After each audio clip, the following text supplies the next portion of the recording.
আচ্ছা, আমার স্লাইড কি দেখা যায়? একটু জানাইবা, আমি চেক করে নিচ্ছি। জি ভাইয়া, স্লাইড দেখা যাচ্ছে, ওকে ফাইন। তো প্রথমে আমি বলছিলাম যে নিউটনের বলবিদ্যাটা খুবই ইম্পর্টেন্ট। ফিজিক্সে গতবার মেবি 4টার মতো প্রশ্ন আসছে, তো এবারও হোপফুলি 3টা বা 4টা প্রশ্ন দিতে পারে। তো এইটাতে একটু ফোকাস দিবা, এবং খুব বেশি যে ডিফিকাল্ট প্রশ্ন আসে এমনটা না। তুমি যদি গতবারের প্রশ্ন দেখো, আমি এই যে আমাদের গ্রুপে যে দিছিলাম একটা ডেমো কোয়েকশন, ওইখান থেকে তুমি দেখতে পারো যেগুলো স্টুডেন্ট কালেকশন। সো খুব বেশি যে ডিফিকাল্ট প্রশ্ন আসে এমনটা না, কিন্তু একবারে বেসিক লেভেলের প্রশ্ন আসে। তো যাই হোক, আমি এই স্লাইডের মধ্যে একটু বেসিক একটু ডিফিকাল্ট রাখছি যাতে তোমরা সবকিছুই ফিল করতে পারো। সহজ সহজ ফিল করলা, এখন পরীক্ষায় হুট করে একটা কঠিন চলে আসলো, যার কারণে দেখবা যে আমি কিছু বুয়েটের প্রশ্ন রাখছি, কিছু সাস্টের প্রশ্ন রাখছি, আবার সেকেরও প্রিভিয়াস কিছু প্রশ্ন কালেক্ট করে রাখছি, আর আরো কিছু জিএসটি টিএসটি এগুলোর প্রশ্ন আছে। ঠিক আছে? তো হোপফুলি দেখি কতটুকু শেষ করা যায়। তো দেখো, আমি এখানে টপিকস লিখে রাখছি বরাবরের মতো। তো টপিকস গুলো একটু দেখতে পারো। টপিকস এর মধ্যে যদি বলি ইম্পর্টেন্ট টপিকস, তাইলে বলবো এইটাই ইম্পর্টেন্ট টপিকস। তারপরে ভরবেগের সংরক্ষণশীলতা অ্যাকচুয়ালি ইম্পর্টেন্ট টপিকস। তারপরে এইখানে আছে ব্যাংকিংটা ইম্পর্টেন্ট টপিকস। আর তোমার ঘূর্ণন জড়তা বা জড়তার ভ্রামক, এই জিনিসটা একটু ইম্পর্টেন্ট টপিকস। এই দেখো, ঘূর্ণন জড়তা নিয়ে তোমরা ইন্টারমিডিয়েট মানে এইচএসসি লেভেলে একটু পেন খাইতা, যে বিভিন্ন শেপের ক্ষেত্রে। কিন্তু অ্যাডমিশন টাইমে এই ঘূর্ণন জড়তাটাই খুবই ইজি একটা জিনিস। তুমি সূত্র জান বা জাস্ট সূত্রটা বসাইবা, সবকিছু ডাটা দেওয়া থাকবে, বস্তুর ভর দেওয়া থাকবে, ব্যাসার্ধ দেওয়া থাকবে, সবকিছু দেওয়া থাকবে, সূত্র বসবে, আনসার বের করে নিবা। ঠিক আছে? তো এইগুলা, আর ওই লিফটের এটা তুমি দেখতে পারো, একটু ইম্পর্টেন্ট টপিকস। তাই এই অধ্যায়ে এই টপিকস গুলো হইলো আমার কাছে মনে হচ্ছে যে ইম্পর্টেন্স, বা বিভিন্ন ভার্সিটি অ্যানালাইসিস করলে এই টপিকস গুলোই তুমি দেখবা। আচ্ছা, তাইলে আমরা এখন শুরু করি। তো প্রথমেই আমরা দেখো নিউটনের সূত্র, বল আর বলের কাজ। সো নিউটনের 3টা সূত্র আছে আমরা জানি। সো উনি দিচ্ছিলেন কি, তার বিখ্যাত যে গ্রন্থটা আছে, এই গ্রন্থটার নাম একটু দেখবা। এটা মেডিকেলে যদি হইতো তাইলে বলতাম যে মেডিকেলের জন্য এটা ইম্পর্টেন্ট, মেডিকেলে অনেকবার এই গ্রন্থের নাম আসছে আর কি। তো সেকেও দিতে পারে, কারণ এটা একটা মানে গুরুত্বপূর্ণ একটা প্রশ্ন। তারপর দেখো, উনি কিসের মধ্যে সম্পর্ক দেখিয়ে সূত্র 3টা দিছিলেন? ভর, গতি আর বল। তো ওনার 3টা সূত্রের আমি ডেফিনেশন বলছি না এখানে বা দেই নাই। তোমরা নিউটনের 3টা সূত্র ডাহা মুখস্থ করবে, কারণ ওই যে আমি বলছিলাম না, ফিজিক্সের মধ্যে ম্যাথও আসে, থিওরি আসে। থিওরির মধ্যে দিয়ে দিতে পারে নিউটনের প্রথম সূত্রটি বিবৃতি করো, বা নিউটনের দ্বিতীয় সূত্রটি বিবৃতি করো। সো এইভাবে দিতে পারে। আচ্ছা, এখন এইখান থেকে আমি যে জিনিসটা লিখছি, একটু শর্ট করে লিখছি, সেটা হলো নিউটনের প্রথম সূত্রটা আমাদের কিসের ধারণা দেয়, সেটা আমাদের বলের সংজ্ঞা আর জড়তার ধারণাটা দেয়। ঠিক আছে? নিউটনের প্রথম সূত্র থেকে আমরা জানতে পারি বল জিনিসটা কি আর জড়তা জিনিসটা কি। আর নিউটনের দ্বিতীয় সূত্র থেকে আমরা বলের গাণিতিক সংজ্ঞাটা পাই বা গাণিতিক রাশিমালা পাই। অর্থাৎ এফ সমান এম এ, এই ইকুয়েশনটা বা এটা পাই আমরা কই থেকে? নিউটনের দ্বিতীয় সূত্র থেকে। আর নিউটনের তৃতীয় সূত্র কি বলছে? এইটা আমরা সবাই জানি, যে প্রত্যেক ক্রিয়ারই একটি সমান ও বিপরীত প্রতিক্রিয়া বল বিদ্যমান। ক্রিয়া ও প্রতিক্রিয়া জোড়ায় জোড়ায় কাজ করে, এটা ইম্পর্টেন্ট। ক্রিয়া এবং প্রতিক্রিয়া জোড়া জোড়া কাজ করে। কোনো একটা জায়গায় শুধু ক্রিয়া বল আছে বা কোনো একটা জায়গায় প্রতিক্রিয়া বল আছে, এইটা তুমি কখনোই পাবা না। যে জায়গায় ক্রিয়া আছে এই জায়গায় মাস্ট বি একটা প্রতিক্রিয়া বল থাকবে। এবং ক্রিয়া বলটা দুইটা ভিন্ন বস্তুর উপর ক্রিয়া করে একই সময়। এই জিনিসটা কিরকম? এই জিনিসটা হইলো, ধরো এইখানে একটা বস্তু আছে এবং এইখানে আরেকটা বস্তু আছে, এই দুইটা বস্তু পরস্পরের সাথে কি হয়েছে? ধাক্কায় সংঘর্ষ হয়েছে। তাহলে এটাকে যদি ধরি আমি প্রথম, আর এটাকে যদি ধরি আমি দ্বিতীয়, তাহলে প্রথম বস্তুটা যদি দ্বিতীয় বস্তুর উপর ক্রিয়া করে, তাহলে দ্বিতীয় বস্তুটা প্রথম বস্তুর উপর প্রতিক্রিয়া বল করবে। তাইলে দেখো, এখন ক্রিয়া এবং প্রতিক্রিয়া দুইটা ভিন্ন বস্তুর উপর হইলো না? ক্রিয়া বলটা হয়েছে আমাদের কি দ্বিতীয় বস্তুর উপর, এবং প্রতিক্রিয়া বলটা আমাদের অ্যাপ্লাই হয়েছে প্রথম বস্তুর উপর। এজন্য ক্রিয়া এবং প্রতিক্রিয়া বল একই সাথে মানে জুড়ায় জুড়ে কাজ করে, আর দুইটা ভিন্ন বস্তুর উপর একই সময়ে কাজ করে। এতটুকু ক্লিয়ার হয়েছে এই থিওরিটা?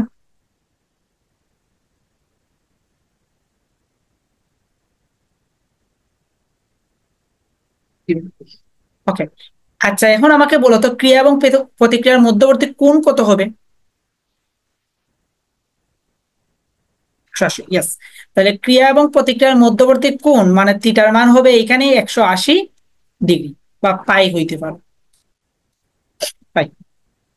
আচ্ছা, তারপরে দেখো বলের ডেফিনেশন শিখবা, তারপর 1 নিউটন বল কাকে বলে শিখবা, আর আরেকটু এক্সট্রা শিখতে পারো 5 নিউটন বল কাকে বলে, এগুলো সংজ্ঞা শিখবা, ঠিক আছে? তো এগুলো বইতে পেয়ে যাবে, আমি এখানে আর এড করিনি। 1 নিউটন বল কাকে বলে, 5 নিউটন বল কাকে বলে। এখন দেখো আমরা বল সমান এফ সমান জানি কি এম, এটা আমরা সবাই জানি, কিন্তু এই জিনিসটাতে হয়তো বা এসে আমরা অনেকেই গুলিয়ে ফেলি আর কি এই জিনিসটা, যে বল সমান আমরা কিন্তু লিখতে পারি ভরবেগের পরিবর্তন বাই হইল সময়। বুঝাইতে পারলাম? বল সমান লিখতে পারি ভরবেগের পরিবর্তন বাই সময়। আচ্ছা, এখন যদি তোমাকে আমি প্রশ্ন করি বলের এসআই একক কি, তুমি বলের এসআই একক কিন্তু ঠিকই নিউটন লিখবা। Okay fine. বাট তোমাকে যদি এনাদার কোনো একক বলা হয়, নিউটন ব্যতীত বলের অন্য এসআই একক লিখো, তাহলে কি লিখবা? দেখো, বল সমান আমরা কি জানি ভরবেগের পরিবর্তন, তাহলে ভরবেগ সমান আমরা কি জানি ভর ইন্টু বেগ, তাহলে ভরের একক হইলো কেজি, আর বেগের একক হইলো মিটার পার সেকেন্ড, আর সময়ের একক তো per second, again per second.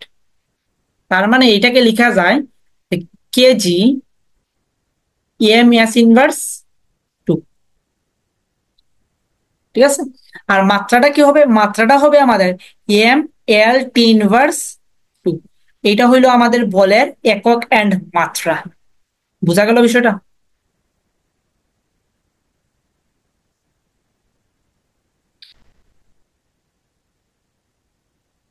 দিবেন না, যারাই আসো না বুঝলে একটু প্রশ্ন করবা, যেহেতু ক্লাসে আসো, চেষ্টা করবে যে ক্লাসের মধ্যে শেষ করার আর কি।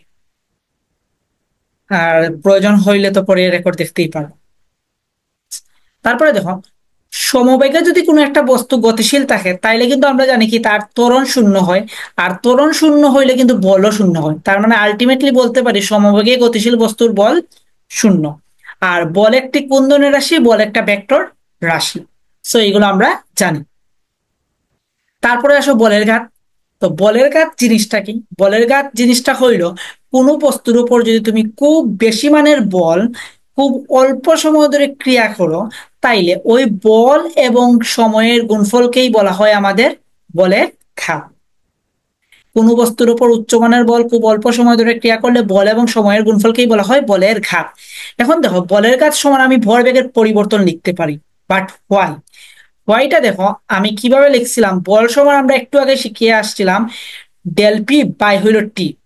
তাইলে তুমি দেখো এফ ইন্টু টি সমান ডেল পি। আচ্ছা, তুমি বলছো যে সংজ্ঞা আসবে কি না? হ্যাঁ সংজ্ঞা আসবে, এজন্যই বলছি যে সংজ্ঞাটা দেখবা। এখানে কি বলছি যে নিউটনের প্রথম সূত্র, দ্বিতীয় সূত্র, তৃতীয় সূত্রের বিবৃতি দেখবা, দেন বল কাকে বলে এটার ডেফিনেশন দেখবা, 1 নিউটন বল কাকে বলে এটার ডেফিনেশন দেখবা, আর চাইলে 5 নিউটন বল কাকে বলে বা এই টাইপের 5 নিউটন, 6 নিউটন, 10 নিউটন, এইভাবে যে কোনো একটা বলের ডেফিনেশনটা লিখবা বা শিখবা। ঠিক আছে, সংজ্ঞাও আসতে পারে। আর বলের ঘাত, বলের ঘাতের সংজ্ঞা আসবেন, বলের ঘাতের সংজ্ঞা দেখার দরকার নেই। ঠিক আছে? আচ্ছা, তার মানে এই যে দেখো বলের ঘাত সমান ভরবেগের পরিবর্তন কিভাবে হয়েছে, তাইলে আমরা বুঝতে পারছি এটা।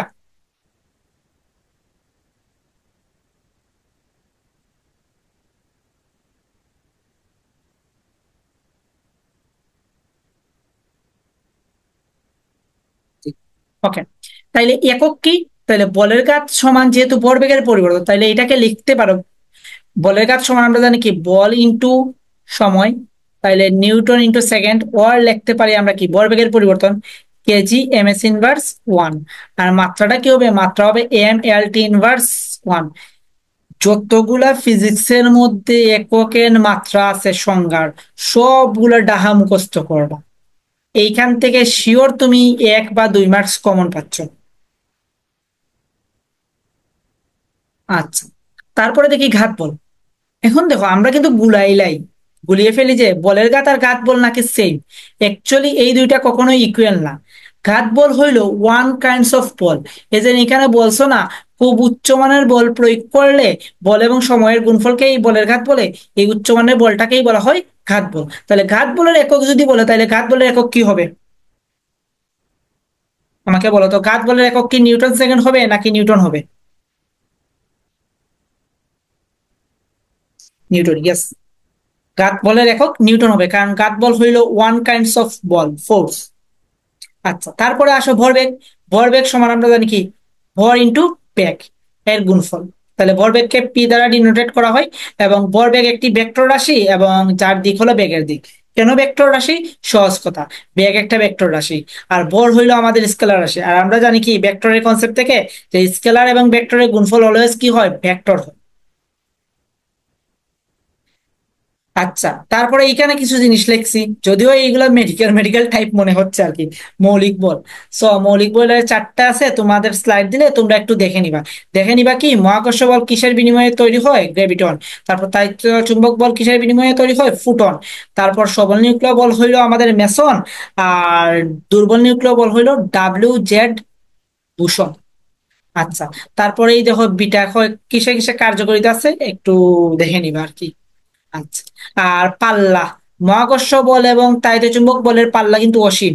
বাট সবল নিউক্লিয় বল এবং দুর্বল নিউক্লিয় বলের পাল্লা খুবই ক্ষুদ্র, 10^15, আর একটা হলো 10^16 মিটার। লাস্টে ইউনিটটা মানে ঠিকঠাক লিখবে আর কি। গত দিনও তোমরা যে পরীক্ষা দিছো, পরীক্ষার মধ্যে অনেকের ইউনিটের গন্ডগোল হয়েছে, তার জন্য তোমরা অনেকেই মার্কস কম পাইছো। ইউনিট ভুল হয়েছে ভাই, মার্কস নাই। ফিজিক্সে ইউনিট মিন। তাইলে আমরা এতটুকু বুঝলাম। এখন চলো আমরা একটা প্রবলেম স্টেটমেন্ট সলভ করি। এটা বুয়েটে আসছে 18-19-এ। সো বুয়েট দেখে ভয় পাওয়ার কোনো কিছুই নাই। এই প্রশ্নটা আসতে পারে এবং খুব ডিফিকাল্ট যে প্রশ্ন এমনটা না। তাহলে প্রশ্নটার প্রবলেম স্টেটমেন্টটা আমরা একটু পড়ি। যে প্রশ্নটা তো ক্লিয়ার দেখা যাচ্ছে নাকি? হ্যাঁ, প্রশ্নটা ক্লিয়ারই দেখা যাচ্ছে। ওকে, তাহলে প্রবলেম স্টেটমেন্ট বলছে কি 150 গ্রাম ভরের একটি বল 15 m/s 1 বেগে কোনো দেয়ালে আঘাত করে 10 m/s 1 বেগে ফিরে আসে। বল ও দেয়ালের মধ্যবর্তী সংঘর্ষ কাল হইল 0.01 সেকেন্ড। বলটির উপর ব্যাটের ক্রিয়াশীল বল কত? তার মানে এবং এই টাইপটা শুধু যে বুয়েট আসছে এমনটা না, কিন্তু এই টাইপের ম্যাথটাই তোমার সাস্টেও আসছিল, প্লাস জিএসটি তেও আসছিল। জিএসটি তে মেবি 21-22-এ আসছিল সেম টাইপের ম্যাথ। তাহলে তোমার সেকেন্ড দিতে পারে না এমন কোনো কথা নাই, এবং এটা খুবই ইজি একটা ম্যাথ। তাহলে দেখো কি বলছে। এইখানে তুমি যে জিনিসটা পাইবে, দেখো একটা ব্যাগ দেওয়া আছে, তারপর আরেকটা ব্যাগ দেওয়া আছে না, দুইটা ব্যাগ দেওয়া আছে না? আচ্ছা, দুইটা ব্যাগই দেওয়া আছে, তাইলে এখান থেকে তুমি ইজিলি, আর বস্তুর ভর দেওয়া আছে মানে বলের ভরটা দেওয়া আছে, তাহলে তুমি ইজিলি চাইলেই কিন্তু এখান থেকে তুমি ভর বেগের পরিবর্তনটা বের করে ফেলতে পারো।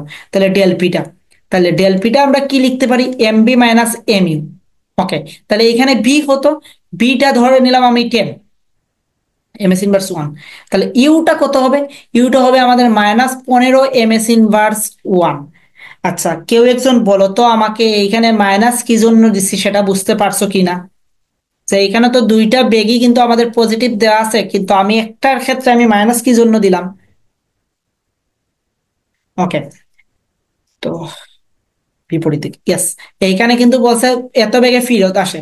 এখন দেখো তোমার মনে আরেকটা প্রশ্ন থাকতে পারে, আমি ইউ এর আগে মাইনাস দিছি, তাইলে কি আমি বি এর আগে মাইনাস দিতে পারতাম না? হ্যাঁ পারতা। তুমি যদি ইউ এর আগে প্লাস দিতে এবং তাইলে বি এর আগে মাইনাস দিতে পারতা। ঠিক আছে। সো যে কোনো একটার আগে যদি বিপরীত দিক বোঝায়, তাহলে যে কোনো একটার আগে তুমি মাইনাস সাইন ইউজ করবা। আচ্ছা, তাহলে এখান থেকে ইজিলি আমরা ভরবেগের পরিবর্তনটা বের করে ফেলতে পারবো না? তাহলে ভরবেগের পরিবর্তনটা কি হবে? বস্তুর ভর দেওয়া আছে 150 গ্রাম, তাহলে 0.15 ইন্টু 10, আর মাইনাসে মাইনাসে এখানে হয়ে যাবে প্লাস, তারপর 0.15 ইন্টু 15। তাহলে এটা ভরবেগের পরিবর্তন পাইলা। তারপর সময় কতটুকু দেওয়া আছে? 0.01 সেকেন্ড। তাহলে আমাকে বলছে কি ক্রিয়াশীল বল, তাহলে এফ সমান আমি লিখতে পারি কি del p/t। তাহলে এই প্রশ্ন যদি বুয়েটে এসে থাকে, তাইলেও এই প্রশ্নটা আমাদের সেকে আসতে পারে। কথা কি ক্লিয়ার? বা প্রশ্নটা কি বোঝা গেছে?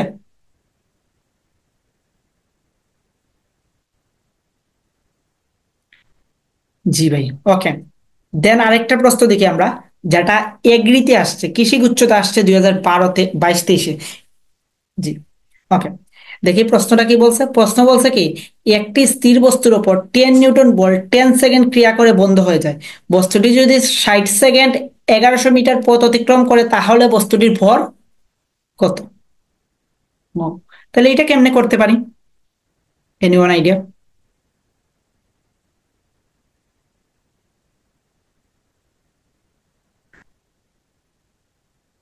আচ্ছা, তাইলে দেখো এইখানে কি বলছে আমাদের, 10 সেকেন্ড পর কিন্তু বলের ক্রিয়া বন্ধ হয়ে গেছে। তার মানে 10 সেকেন্ড পরে আর এই 10 নিউটন বলটা কি করবে না, ক্রিয়া করবে না। তাহলে বাকি আমাদের 10 নিউটন মানে 10 সেকেন্ড পরে বল কত আমাদের শূন্য। তাহলে বল যদি শূন্য হয় তাহলে আমরা প্রথমেই বলছিলাম যে বস্তুটা সমবেগে গতিশীল। এতটুকু বোঝা গেল? আচ্ছা, যেহেতু বস্তুটা কি ছিল, স্থির, তার মানে বস্তুটা প্রথম যে 10 সেকেন্ডের ক্ষেত্রে ইউ এর ভ্যালু হতো আমাদের 0। বোঝা গেল? আচ্ছা, তাহলে এইখান থেকে তুমি যে জিনিসটা বের করতে পারো, যে দূরত্বটা বের করার কথা বলছে না, তাহলে আমরা লিখতে পারি এস ইজ ইকুয়াল কি লিখতে পারি, ইউটি প্লাস হাফ এ টি স্কোয়ার।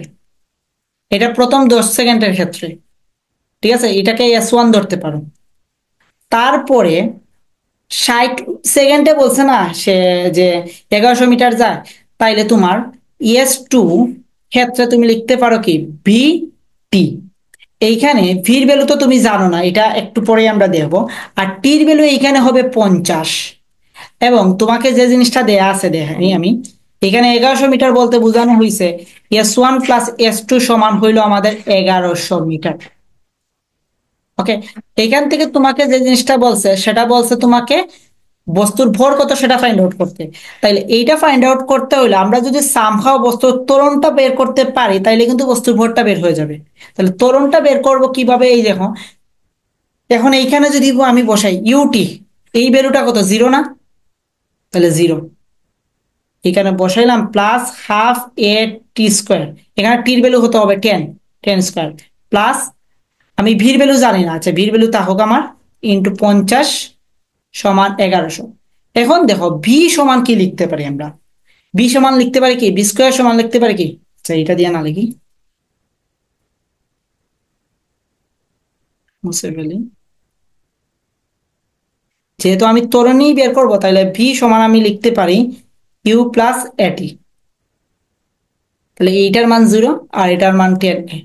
তাহলে এইখানে ভির জায়গায় তুমি বসিয়ে দাও কি 10। তার মানে আমাদের আলটিমেটলি দাঁড়াইলো কি 15A প্লাস 10 মানে 500A ইজ ইকুয়াল কত 1100। তাইলে আমরা লিখতে পারি 550A ইজ ইকুয়াল 1100। আর এখান থেকে এর মানটা ফাইন্ড আউট হয়ে গেল, মেবি 2 আসে, এমএস ইনভার্স 2। তাইলে এখন আমরা ভর বের করবো, তাহলে ভর সমান আমি লিখতে পারি কি বল বাই ত্বরণ। তাহলে বলের মান হইল 10 আর ত্বরণের মান 2, তার মানে আনসার হইল আমাদের কত 5 কেজি। বুঝা গেছে প্রসেস?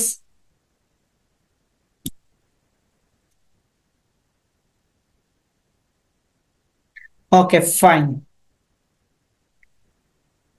তারপরে দেখি আমরা জিএসটি তে আসছে যে একটি বস্তুর উপর 15 নিউটন বল 3 সেকেন্ড ক্রিয়া করলে বস্তুর ভরবেগের পরিবর্তন কত। তাহলে ভরবেগের পরিবর্তন সমান আমরা বলের ঘাত লিখতে পারি, তাহলে F into T, that's why answer 45।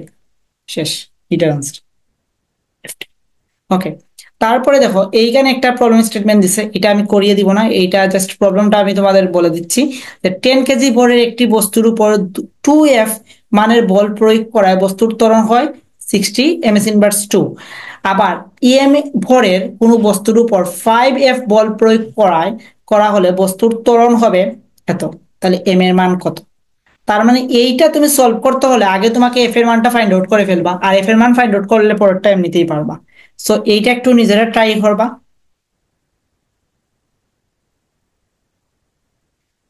না পারলে বলবা। ওকে, এইখানে দেখো একটা ম্যাথ দিছে, এই ম্যাথটা আবার এই টাইপের ম্যাথ গুলো এখন দেখছি যে রিসেন্টলি দিচ্ছে আর কি।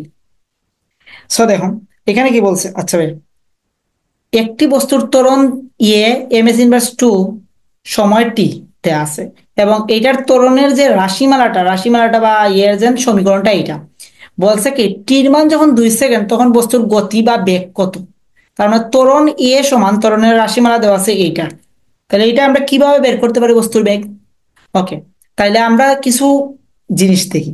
সরণকে আমরা ইয়েস জানি, তাহলে সরণকে যদি আমরা একবার অন্তরীকরণ করি তাইলে আমরা জিনিসটা কি পাই, বেগ পাই। আবার ওই বেগকে যদি আমরা একবার অন্তরীকরণ করি তাইলে আমরা পাই কি ত্বরণ। তাইলে এখন দেয়া আছে তোমার ত্বরণ, তাহলে ত্বরণ থেকে তোমাকে যাইতে হবে বেগে। তাহলে বেগকে অন্তরীকরণ করলে যদি তুমি ত্বরণ পাও, তাইলে আমি এখান থেকে বলতে পারি ত্বরণকে ইন্টিগ্রেট করলে তুমি বেগ পাবা। তাহলে এইখান থেকে তুমি উভয় পাশে ইন্টিগ্রেট করে ফেলো, তাহলে এইটাকে ইন্টিগ্রেট করলে কার সাপেক্ষে করবা, টির সাপেক্ষে করবা, যেহেতু চলক হিসাবে কে আছে আমাদের টি আছে। তাহলে এখানে তো তুমি ব্যাক পাইবা। আর ইন্টিগ্রেশনের ফর্মুলা অনুযায়ী এখানে কি লেখা যায়, 3t² / 2 - t। এখন টির মান তুমি 2 সেকেন্ড বসিয়ে দাও, প্রবলেম সলভ। এটাকে বুঝছি যারা আছে, না বুঝলে বলবা, আবার বুঝিয়ে দিব কিন্তু।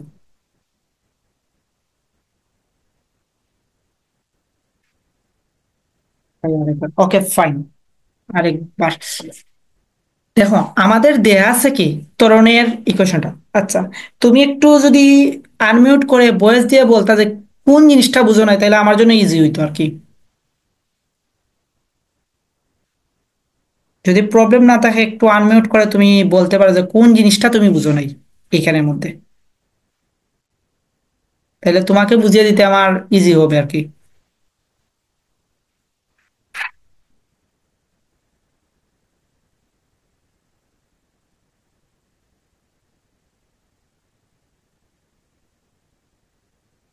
আচ্ছা, পুরাটা যদি রিপিট করবেন, ওকে তাইলে পুরাটাই রিপিট করছি, টাইম এত তাড়াতাড়ি যায় কি কেমনে। ওকে, তাহলে দেখো, তোমাকে বলছে ত্বরণের একটা রাশিমালা দেয়া আছে 3t - 1। এখন বলছে টির মান যদি 2 সেকেন্ড হয় তাহলে আমাদের বেগ কত। তাহলে এখন তুমি যদি এখানে টির মান 2 বসাও তাহলে তুমি ত্বরণ পাবা। তাহলে এখান থেকে তোমার বেগ পাওয়ার কোনো ওয়ে নাই। তাইলে আমরা জানি কি, বেগকে যদি একবার অন্তরীকরণ করি সময়ের সাপেক্ষে তাইলে আমরা ত্বরণ পাই। তাইলে দেয়া তো আছে আমাদের ত্বরণ, মানে এ সমান তুমি জানো কি dv/dt। তাইলে দেওয়া আছে তোমার ত্বরণ, তোমাকে বের করতে হবে বেগ। তাইলে এই দেখো, এই জিনিসটাকে আমি লিখতে পারি a/dt = dv। তাহলে এই ডিবি থেকে তোমাকে বের করতে হবে ভি, মানে তোমার ডিফারেন্সিয়েশন দেওয়া আছে, তাহলে ডিফারেন্সিয়েশন থেকে আমার মানে মূল প্রসেসটা পাইতে হইলে তাকে করতে হয় ইন্টিগ্রেট, মানে জাস্ট ওই ডিফারেন্সিয়েশনের উল্টা টার্মটাই আমরা বলি না ইন্টিগ্রেশন। তাহলে এখানে ভিটা পাইতে হইলে তোমাকে যে জিনিসটা করতে হবে, যে ইন্টিগ্রেট করতে হবে। Right. তাহলে এইখানে তুমি পাইবা ভি, আর এইখানে তো বসিয়ে দিলাম। এখন কি বুঝতে পারছি?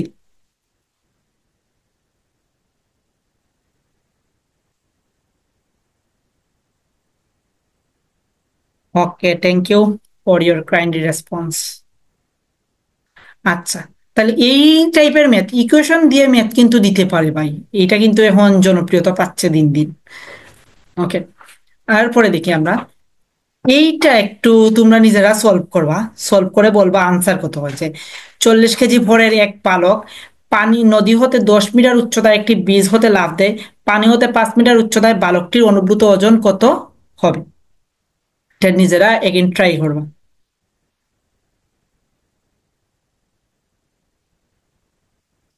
এখন আসি আমরা ভরবেগের সংরক্ষণশীলতা। সো ভরবেগের সংরক্ষণশীলতা বা কোনো কিছু সংরক্ষণশীলতা বলতেই হইলো কোনো একটা ঘটনা ঘটার আগে যে জিনিসটা ছিল এবং পরে যে জিনিসটা আছে সেটা যদি সেম থাকে তাহলেই সেটাকে বলা হয় সংরক্ষণ। তাহলে ভরবেগের সংরক্ষণশীলতা জিনিসটা হবে সংঘর্ষের পূর্বের মোট ভরবেগ আর সংঘর্ষের পরের মোট ভরবেগ যদি সমান হয় তাইলেই সেটা হবে ভরবেগের সংরক্ষণশীলতা। আচ্ছা, এইখানে একটা টার্ম ইউজ করছি, সেটা আগেই আমরা অ্যাপ্লাই করে ফেলছি, যে দুটি ভেক্টর রাশি যদি একই দিকে যদি থাকে তাহলে তাদের মানের সাথে একই চিহ্ন হবে, কিন্তু যদি দুটি বিপরীত দিকে থাকে তাহলে তাদের মানের পূর্বে বিপরীত চিহ্ন বসাতে হবে। ওই যে আমাদের 2 নং ম্যাথে মেবি আমরা অ্যাপ্লাই করছিলাম এই কাহিনীটা। তারপরে দেখি আমরা সংঘর্ষ। সংঘর্ষ দুই প্রকার, একটা হলো স্থিতিস্থাপক সংঘর্ষ আর একটা হলো অস্থিতিস্থাপক সংঘর্ষ। স্থিতিস্থাপক সংঘর্ষের মধ্যে আমরা কি জানি, ভরবেগ এবং গতিশক্তি সংরক্ষিত থাকে, আর অস্থিতিস্থাপক সংঘর্ষের মধ্যে শুধুমাত্র ভরবেগ সংরক্ষিত থাকে। আচ্ছা, একমাত্রিক স্থিতিস্থাপক সংঘর্ষ। সো এইটার যে ফর্মুলা হইলো এই যে একটা বিগ একটা ফর্মুলা। ওকে, তাইলে এইখানে আমি জাস্ট একটা ফর্মুলা বুঝিয়ে দিই, তুমি বাকিটা পারবা। এখন দেখো তোমাকে, আমরা জানি কি এই যে বাকি যেন সংঘর্ষ, এখানে যেন স্থিতিস্থাপক সংঘর্ষ হোক আর অস্থিতিস্থাপক সংঘর্ষ হোক, এইগুলার প্রবলেম স্টেটমেন্টে দেবা most of case M1v1 = M2v2 এইভাবে ফর্মুলা দিয়ে করতে পারছো। এখন দেখো কিভাবে করতে পারছো, সাপোজ ধরো তোমাকে বি ওয়ান বের করার কথা বলছে আর বাকি সব ডাটা দেওয়া আছে, বি ওয়ান বের করার কথা বলছে, বাকি সব ডাটা দেয়া আছে। বাট এখন যে জিনিসটা আমরা দেখব, ধরো তোমাকে বি ওয়ান বের করার কথা বলছে, বাট প্রশ্নের মধ্যে বি টুর কোনো উল্লেখ নাই, বাট একটা জিনিস উল্লেখ আছে সেটা হলো স্থিতিস্থাপক। তাইলে তুমি দেখো তোমার যদি V2 দিয়া দিত, তাইলে আমরা কিন্তু এই ফর্মুলা অ্যাপ্লাই করে কিন্তু বের করে ফেলতে পারতাম। কিন্তু যেহেতু আমাদের কি দেয় নাই, V2টা দেয় নাই, তাইলে আমরা তো আর এই সূত্রটা অ্যাপ্লাই করতে পারবো না, কারণ এই সূত্রটা অ্যাপ্লাই করতে হলে আমাদের V2 লাগবে। এক্ষেত্রে যেহেতু একমাত্র কি স্থিতিস্থাপক সংঘর্ষ বা স্থিতিস্থাপক সংঘর্ষ টার্মটা ইউজ করা হয়েছে, তার মানে আমরা এই ফর্মুলাটা অ্যাপ্লাই করতে পারবো। তাহলে দেখো এই ফর্মুলার ক্ষেত্রে তুমি V1টা ইজিলি বের করতে পারো, এইখানে কিন্তু দেখো কোনো V2-র প্রয়োজন হচ্ছে না। আবার তুমি V2টা ফাইন্ড আউট করে ফেলতে পারো ইজিলি, এইখানে দেখো কোনো V1-এর প্রয়োগ হচ্ছে না। আচ্ছা, এখন দেখো ফর্মুলাটা আমরা কিভাবে, আমি কিভাবে পার্সোনালি মনে রাখি, দেখো V1 সমান, ফর্মুলাটা মনে রাখা খুবই টাফ, দুইটা ব্র্যাকেট হবে এতটুকু মাথায় রাখতে পারো। আচ্ছা, যেহেতু V1 দ্বারা বিসমিল্লাহ হইছে, তাহলে প্রথম ব্র্যাকেটের বাইরে হবে U1, এবং একটা, দুইটাতেই কিন্তু দুইটা ব্র্যাকেটে কিন্তু রেশিও আছে, আর মধ্যেখানে প্লাস হবে। দুইটা ব্র্যাকেটেই রেশিও আছে এবং মধ্যেখানে প্লাস হবে, এটা নিচে লিখবো, সমস্যা নেই, কারো লিখলে। ওকে। আচ্ছা, এবং তাহলে প্রথমটা তুমি U1 লিখছো না, তাহলে দ্বিতীয়টা লিখবা তুমি U2। তাহলে আমাদের U1 U2-র কাহিনী শেষ। তারপরে দেখো দুইটাই তো রেশিও হবে, সবগুলোর রেশিওতেই কিন্তু M1 + M2 নিচে হর হিসাবে আছে। এখন দেখো, তাইলে দেখো প্রথমটা তুমি U1 ইউজ করে ফেলছো, তাইলে প্রথমটার ক্ষেত্রে যে জিনিসটা করবা, তুমি বড়টা মাইনাস ছোটটা বিয়োগ করছি আমরা, আর দ্বিতীয়টার ক্ষেত্রে যেহেতু U2টা আমার বের করার প্রয়োজন নাই বা ইউটিউব ডাটা দিছে না, তাহলে তাকে আমি মনে রাখি আর কি, তাকে শক্তিশালী করার জন্য আমি তার বরের সাথে 2 গুণ করে ফেলছি। তোমরা তোমাদের মতো করে মনে রাখতে পারো, বাট আমার এইভাবে মনে থাকে আর কি, এইভাবে গল্প আকারে পড়ে পড়ে পড়ে পড়ে এই সূত্রগুলো আমার মনে থাকে। জাস্ট একটু বড় প্রসেসের গল্প তো, বাট আমার মনে থাকে। তোমরাও চাইলে এইভাবে সূত্র, যে সূত্রগুলো ভুলে যাও, এই সূত্রের পিছনে একটা গল্প তৈরি করবা, দেন গল্প তৈরি করে সূত্রগুলা মনে রাখার ট্রাই করবো, তাইলে দেখবো না সূত্র বলছো না। কারণ আমাদের যে হিউম্যান সাইকোলজি, এই হিউম্যান সাইকোলজিতে পড়াশোনা বা কোনো কিছু দেওয়া বা মনে থাকে না। তোমাকে যদি একটা ফেভারিট মুভির কথা বলি, তোমার একটা ফেভারিট মুভির কাহিনী বলো, তুমি দেখবা এখন ক্লাস 3-তে বা 4-এ এমন একটা ফেভারিট মুভি দেখছো, ওই মুভির কাহিনী অনর্গল তোমার মনে আছে। কিন্তু তোমার একটা বিরক্তিকর সাবজেক্টের কথা যদি বলি, এবং ওই সাবজেক্টের ওই টপিকসটা তুমি কে যদি বলি যে পড়ার কথা, তাহলে তুমি দেখবা যে 1 লাইনের বেশি 2 লাইন তুমি বলতে পারছো না। সো আমাদের হিউম্যান সাইকোলজি গল্প বা স্টোরি এইগুলা অনেক সময় ধরে অবজার্ভ করে রাখে বা মনে রাখে, ধরে রাখে আর কি। সো আমিও সূত্রগুলো এইভাবে গল্প আকারে শিখি বা পড়ি বা রিলেট করার চেষ্টা করি, তাইলে সূত্রগুলো ভুলি না আর কি। আর এখন তো টিউশন পড়াইতে পড়াইতে মনে হয়ে গেছে। আচ্ছা, যাই হোক, এখন দেখি আমরা ঘর্ষণ। তাহলে ঘর্ষণ টার্মটা কি? তাহলে দেখো, ঘর্ষণ একটি নষ্ট বল বা হারানো বল, প্রথম কথা, এটা হুদাই কোনো কাজে আসে না। দ্বিতীয়ত, ঘর্ষণ সর্বদা গতির বিপরীতে ক্রিয়া করে, এটাই ইম্পর্টেন্ট একটা কথা। বস্তুটা যদি এই দিকে গতিশীল থাকে, তাহলে ঘর্ষণটা থাকবে তার উল্টো দিকে, বস্তুটা যদি উপরের দিকে গতিশীল থাকে, তাহলে ঘর্ষণটা থাকবে তার নিচের দিকে। অর্থাৎ আমাদের ঠিক উল্টা কাজ করবো ঘর্ষণে। তারপরে দেখো, কোনো ম্যাথে বা আমাদের যদি প্রবলেম সলভিং এর ক্ষেত্রে দেখি, যদি কোনো জায়গায় ঘর্ষণের উল্লেখ থাকে, তাইলে এখান থেকে যদি আমরা বল বা কোনো কিছু বলার মানে বের করার কথা বলে, তাহলে সেটা বুঝে নিবা যে লব্ধি জিনিসটা বলছে। ক্লিয়ার? এক্ষেত্রে আমরা যে জিনিসটা করবো, গড় প্রযুক্ত থেকে আমরা ঘর্ষণ বলটাকে কি করব, বিয়োগ করে ফেলবো। প্রযুক্ত থেকে ঘর্ষণ জিনিসটা বিয়োগ করে ফেলবো। কারণ ঘর্ষণটা আগেই বলছিলাম নষ্ট বা বাদ বা হারানো বল। এই জন্য তুমি যে বলটা দিছো ঘর্ষণের কারণে তোমার সেই বলের কিছু অংশ কি ঘর্ষণে নষ্ট হয়ে গেছে, তাহলে এইটা বাদ দিয়ে যে জিনিসটা পাইবা, এইটার দরুনই তুমি কাজ করছো বা কোনো একটা বস্তু মুভ হচ্ছে আর কি, এইটা বোঝায়। তারপরে দেখো এখানে আরো কিছু ট্রাম্প পাইবা, অবিলম্ব প্রতিক্রিয়া। সো অবিলম্ব প্রতিক্রিয়া জিনিসটা কি? অবিলম্ব প্রতিক্রিয়া অলওয়েজ মনে রাখবা, কোনো একটা তল যেভাবে আছে সেই তলের সাথে 90 ডিগ্রি করে উপরের দিকে। সাপোজ ধরো কোনো একটা তল তোমার এক্স এক্সিস বরাবর আছে, তাহলে তার অবিলম্ব প্রতিক্রিয়া বল হবে ওয়াই অক্ষ বরাবর। এখন দেখো, কোনো একটা তল এইভাবে ইনক্লাইন্ড আছে, তাইলে তার অবিলম্ব প্রতিক্রিয়া বল হবে ওই ইনক্লাইন্ডের সাথে 90 ডিগ্রি করে উপরের দিকে। এই জিনিসটা মাথায় রাখা বা মনে রাখা খুবই জরুরি। ঠিক আছে? তাহলে অবিলম্ব প্রতিক্রিয়া বল হয় তল যেভাবে আছে এই তলের সাথে 90 ডিগ্রি করে উপরের দিকে। আর হইলো আমাদের কি ওজন। ওজনটা হয় ভূমির সাথে বা এক্স অক্ষের সাথে লম্ব করে, অর্থাৎ ওয়াই অক্ষ বরাবর নিচের দিকে। তাইলে তোমার বস্তুটা যেই তলেই থাকুক, ধরো এই ইনক্লাইন তলে একটা বস্তু আছে, তাইলে এর ওজনের ক্রিয়াটা হবে ঠিক ওয়াই অক্ষ বরাবর, এইভাবে ওয়াই অক্ষ বরাবর। ঠিক আছে। আর অবিলম্ব প্রতিক্রিয়া বলটা হবে ঠিক এইভাবে তলের সাথে 90 ডিগ্রি করে, এইভাবে এইদিকে তোমার আর, আর এইদিকে তোমার ডাব্লিউ। সো এই ডায়াগ্রামটা বুঝতে পারছি, যে এইখানের যে কাহিনীগুলো বলছি। ওকে, আমাদের টাইম কিন্তু শেষ হয়ে যাবে, ঠিক আছে। জি ভাই। আচ্ছা, তারপরে দেখো তলের ঘর্ষণ গুণাঙ্ক। তলের ঘর্ষণ গুণাঙ্ক সমান আমরা লিখতে পারি কি, ঘর্ষণ বল বাই হইল অবিলম্ব প্রতিক্রিয়া বল। এটা বাংলা ভাষায় মনে রাখবা যে ঘর্ষণ বল বাই হইল অবিলম্ব প্রতিক্রিয়া বল, এবং একে টেন থিটা দ্বারা ডিনোটেট করা হয়। আর থিটা হলো আমাদের ঘর্ষণ কোণ। এতটুকু হোপফুলি বুঝতে পারছি। সো আমাদের টাইমও শেষ, বের করে দিবে আর কি। সো পরবর্তীতে জয়েন করলে আমরা ম্যাথ গুলা করবো, যেমন ধরো তাইলে আমরা আগে যেখান থেকে শেষ করছিলাম এইখান থেকে শুরু করবো আর কি। তো মোস্ট প্রবাবলি আগে আমরা ছিলাম যে ঘর্ষণ গুণাঙ্ক, এইখানে ছিলাম, এবং এই টপিকসটা পড়িয়ে আমরা শেষ করছিলাম ঘর্ষণ গুণাঙ্কটা। সো দেখো ঘর্ষণ গুণাঙ্কটা আমরা কি জানি, বলছিলাম যে এটা এইভাবেই শিখবা যে ঘর্ষণ বল বাই হইল অবিলম্ব প্রতিক্রিয়া বল। কারণ ওই এফএস আর আর দ্বারা শিখলে দেখা যায় আমাদের মধ্যে অনেক সময় কনফিউশন সৃষ্টি হয়ে যায়, স্পেশালি আমার ক্ষেত্রে হইতো আর কি। এজন্য আমি বললাম যে এটা বাংলা ভাষায় শিখলেই আমাদের মনে থাকবে বেশি আর কি। তো এইটাকেই লেখা যায় টেন থিটা, এখানে থিটার পরিচয় হইলো ঘর্ষণ কোণ। ঠিক আছে, ঘর্ষণ কোণ। আচ্ছা, তো এতটুকু আমরা লাস্টে পড়ছিলাম বা ইয়ে করছিলাম, এবং এইখানে কিছু ম্যাথ আছে।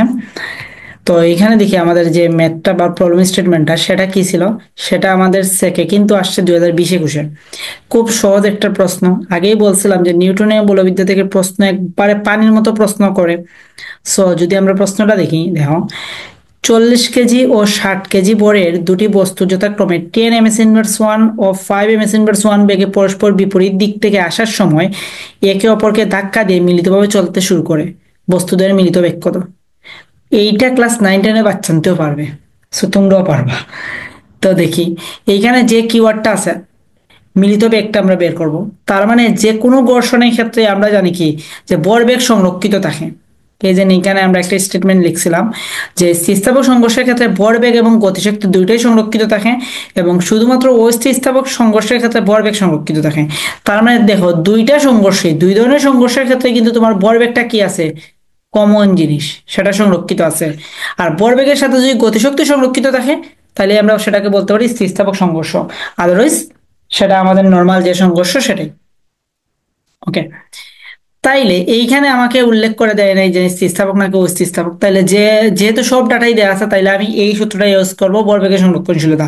তাহলে m1 u1 plus m2 u2 is equal m1 v plus m2 v। বা এখান থেকে v যদি আমি কমন নিই, তাহলে আমি লিখতে পারি m1 প্লাস m2 v।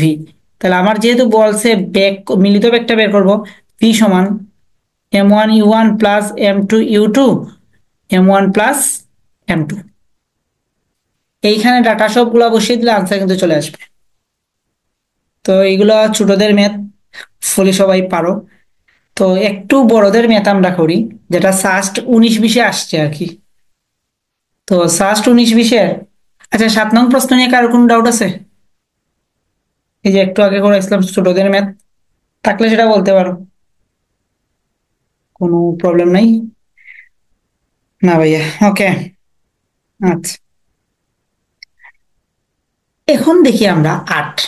আটে কি বলছে দেখো, যে 4 কেজি বরের একটি বস্তু 2i+3j m/s1 বেগে, এবং 6 কেজি বরের একটি বস্তু -4i-6j m/s1 বেগে চলার সময় সংঘর্ষে লিপ্ত হলো, বস্তুদের মিলিত বেগ কত?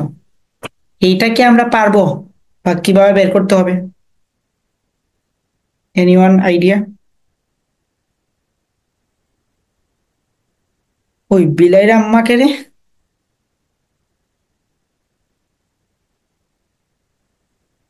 কি ভাই। জি ভাই। আচ্ছা, এটা কিভাবে বের করবো একটু আনমিউট করে বলো তো। ভাইয়া রুট বি মানকে রুট আকারে প্রকাশ করব, তারপরে মান বের করব বি এর, বি 1 আর বি 2, তারপরে ওই যে প্রথমটার রং মতো। Answer, wait wait wait, totally wrong answer, আর দেয়া লাগবে না। আমি জানতাম তোমরা এই জিনিসটাই করবা, এজন্যই আমি বলছিলাম আর কি। আচ্ছা, দেখো, এটা কিন্তু ভেক্টর রাশি, এম আই রাইট? ওকে, তাইলে দেখো, তুমি যখন মানটা বের করবা না, সেটা তুমি একটা ডিরেকশনে নিয়ে আসছো। মানটা বের করলে তুমি একটা ডিরেকশনে আনতে পারো না। দিতে পারছি? তুমি এইটাকে আগে ভেক্টর ওয়েতে সলভ করতে হবে। কথা কি বুঝাইতে পারছি? তাহলে ভেক্টর ওয়েতে কিভাবে সলভ করবো, দেখো, M1, ওকে, আচ্ছা দেখো, তুমি বলছো যে আমরা নর্মালি এই যে 2² + 3² করে এখানে একটা ভ্যালু পাবো, এটা আমরা বসিয়ে দিই M1 U1, ওই যে উপরে যে এরকম করছে এইরকম করার কথা। সো এইটা তুমি করতে পারো না, কি জন্য জানো? কারণ এখানে তোমাকে ভেক্টর ফর্মটা দিয়ে দিছে। এইটা হলো 1 ডাইমেনশনালে, বাট এখানে 2 ডাইমেনশনাল দেওয়া আছে। তোমাকে সলভটা করতে হবে 2 ডাইমেনশনাল ওয়েতে।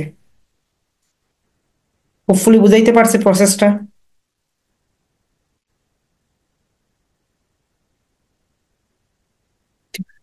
ওকে, তাহলে 2 ডাইমেনশনাল ওয়েতে কিভাবে করবো? M1 U1 is equal plus M2 U2 is equal M1 plus M2 V। আমি এই ভিটা বের করব, ঠিক আছে না? তো আমি ভি সমান আমি লিখতে পারি, দেখো, M1 U1 plus M2 U2 by হলো M1 প্লাস M2। এখন দেখো, তোমার M1 U1 এর ভ্যালু কত লিখতে পারি? 4 দ্বারা গুণ করে দাও, তাইলে এইটাই +12 যে, এইটা হলো M1 U1 এর ভ্যালু। আচ্ছা, আমি একটু স্পেস নই। দেন দেখো, M2 U2 এর ভ্যালু কি লিখতে পারি? দেখো, -24I -66 যে। ওকে, তাইলে আমি যদি বসাই, তাহলে ভির ভ্যালুটা কি পাই? দেখো, 8I + 12J -24I -36J, আর নিচে হবে আমাদের 10।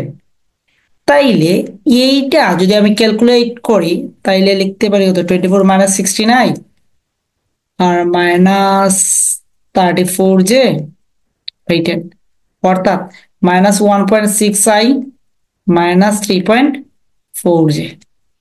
হোপফুলি বোঝা গেছে? এখন যেহেতু বলছে মিলিত বেগ, তাইলে বেগটা এইটাই হবে। তোমাকে কিন্তু বেগ বের করার কথা বলছে, বেগের মান কিন্তু বলে নাই। আনসার কিন্তু এখানেই শেষ।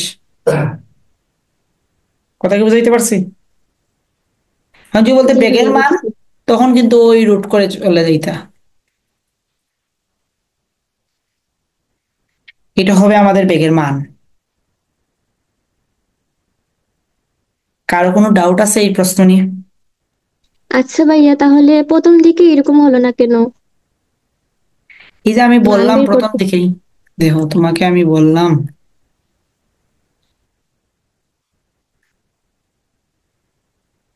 দেখো এইখানে কি দেয়া আছে? 2I + 3 যে দেয়া আছে না? তাহলে এইটা দ্বারা কি নির্দেশ করে একটু আমাকে বলো তো। এক্স অক্ষ বরাবর যাইব, মানে এর ডিরেকশনটা আছে, এক্স অক্ষ আছে, আবার ওয়াই অক্ষ আছে। দ্যাটস মিন এই দিকের কোনো ইনক্লাইন্ড একটা অবস্থা আছে। যদি আমি এইটাকে এক্স, এখানে একটা সুন্দর করে আঁকি, এইটাকে যদি আমি এক ওয়াই অক্ষ এবং এইটাকে যদি আমি এক্স অক্ষ ধরি, তাহলে বস্তুটা আছে কোনোভাবে এইভাবে গতিশীল আছে, এই ইনক্লাইন্ড অবস্থায় গতিশীল আছে। বুঝতে পারছি? জি ভাইয়া। ওকে, এখন তুমি যদি ভ্যালুটা বের করে ফেলো না, তখন কিন্তু আর ওই তোমার ওই ইনক্লাইন্ড জিনিসটা থাকলো না, যে কোনো একটা ডিরেকশনে চলে গেছে। ও বুঝতে পারছি? আচ্ছা, বুঝছি ভাইয়া। জি এই দেখো, ভাইয়া। এখানে কিন্তু ঋণাত্মক দিক আছে, ঋণাত্মক দিক থেকে আঘাত করছে। আর এখানে তোমার কিন্তু ভেক্টরের মান যখন বের করবা, কোনো ভেক্টরের মান কিন্তু নেগেটিভ হতে পারে না। এইখানেও মান পজিটিভ আসবে, এইখানেও মান পজিটিভ আসবে। দ্যাটস ওয়াই তুমি 1 ডাইমেনশনালে নিয়ে আসছো। এটা উপাংশ ওয়াইজ ইয়ে হবে আর কি। বোঝা গেল এটা? ওকে, আবার সেই বুয়েটের একটা প্রশ্ন, স্লাইড বুয়েট আর সাস্টের।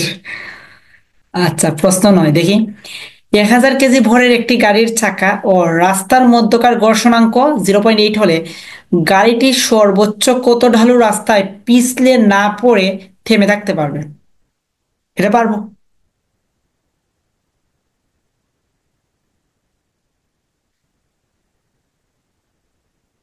এটা একবারে ইজি। এইটা এই দেখো, মিউ সমান আমরা লিখতে পারি কি, টেন থিটা।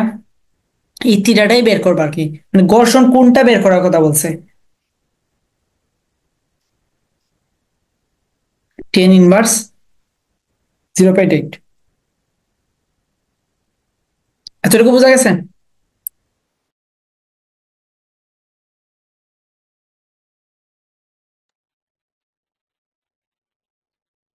ওকে, এরপরের একটা প্রশ্ন সেকে আসছে। এইটা গত বছর আসছে, যারা সেকেন্ড টাইমার ছিলা, সেকেন্ড টাইমার আসো, প্রশ্ন দেখলে বুঝতে পারছো এটা তোমাদের প্রশ্ন। দেখো, 10 গ্রাম ভরের একটি বুলেট 6 কেজি ভরের একটি রাইফেল থেকে 30 ms/1 বেগে নির্গত রাইফেলের পশ্চাৎ বেগ কত? তাইলে এই কেসের ক্ষেত্রে আমরা লিখতে পারি কি, M1U1 plus M2U2 is equal M1V1 plus M2V2। এখন দেখো, গুলি নির্গত হওয়ার আগে বুলেট এন্ড রাইফেল দুইটাই স্থির ছিল, দ্যাটস ওয়াই তার আদি কন্ডিশন 0।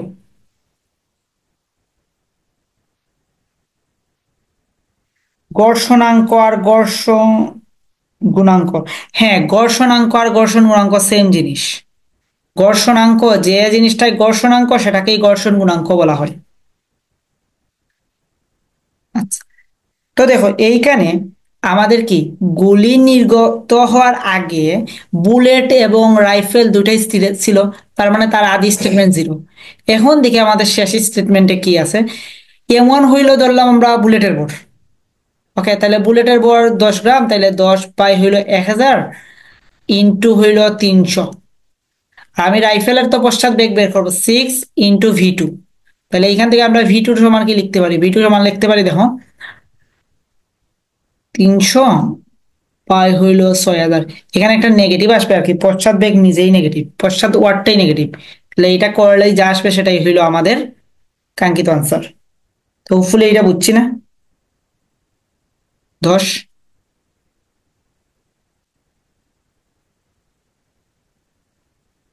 বাকিরা সাদিয়া বাদ দেয়ার যারা আছি, নূরজাহান আর ফারহাত নাকি নাম, তোমার নামের স্পেলিংটা আমার বোধগম্য না।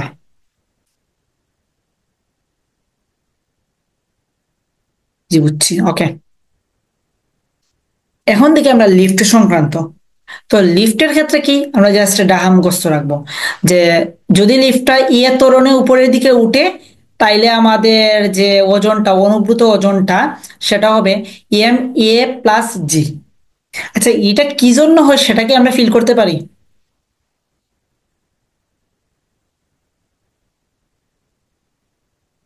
আচ্ছা, এটা কি জন্য হয় একটু আমরা ফিল করার ট্রাই করি।